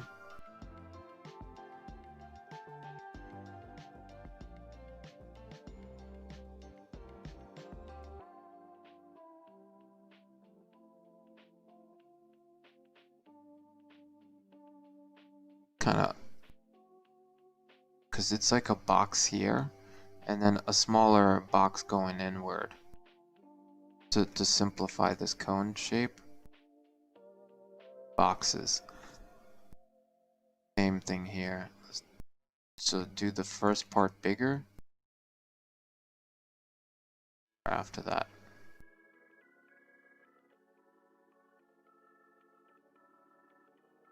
What, kind of coming out like this?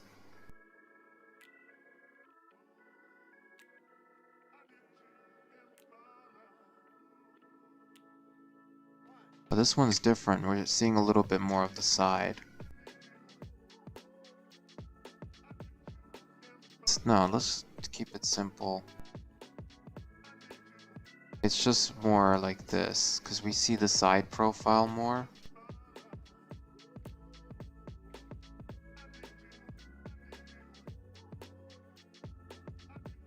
Side too. I don't want to get too complicated with the side profile and things, but here, that's this shape.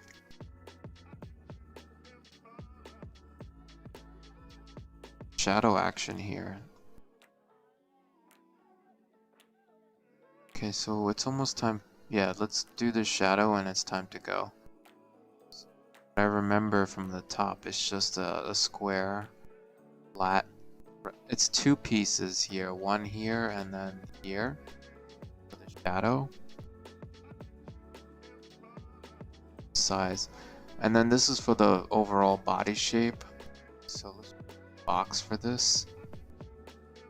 Find two boxes, and this is for the legs. More of the leg stuff.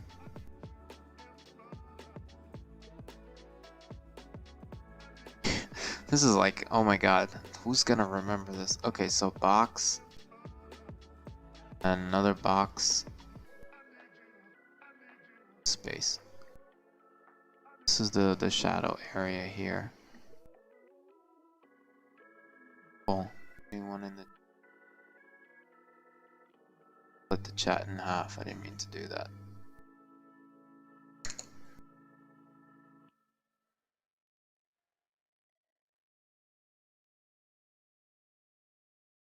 No questions. That's great. Makes it easy. But that's our figure broken down into shapes, and we're gonna draw on top of it and create another figurine. We also have to do this one when we come back. Okay, so let's open our work again. See where we are at. We'll stop the stream now and then come back later after lunch. Let's take a break. It's a good stream. Got pretty far. Let's go into me mode. and do a fireside chat before we completely turn everything off. All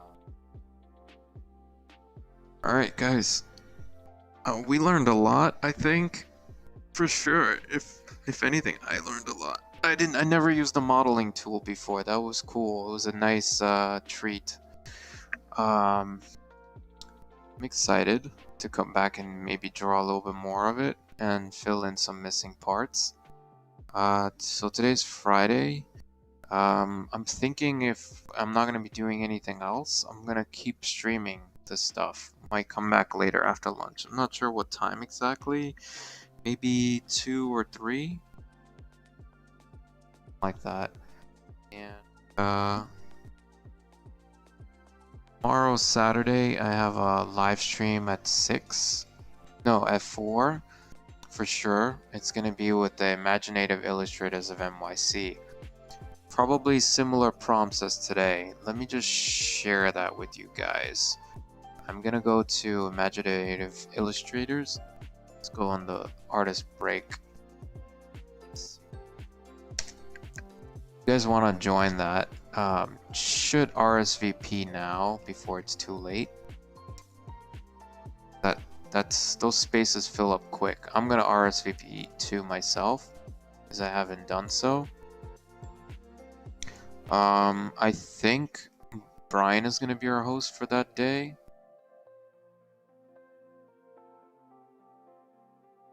On the wait list now. Let me just check.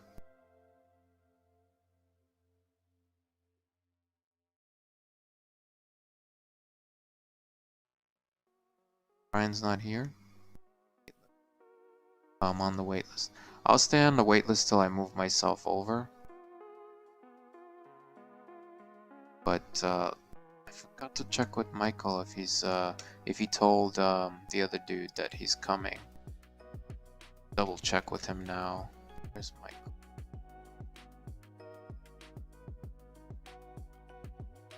Let's see, Happy New Year.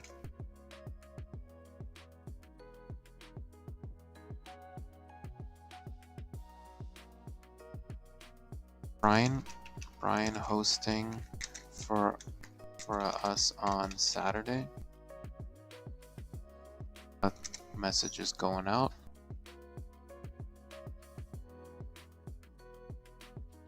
Alright, yeah, let him just tell us about that.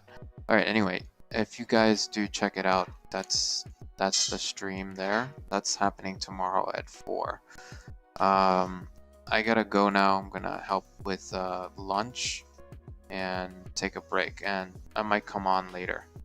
So I'm gonna stop the music and switch to the outro. So I'll check you guys out later, alright? Take care for now.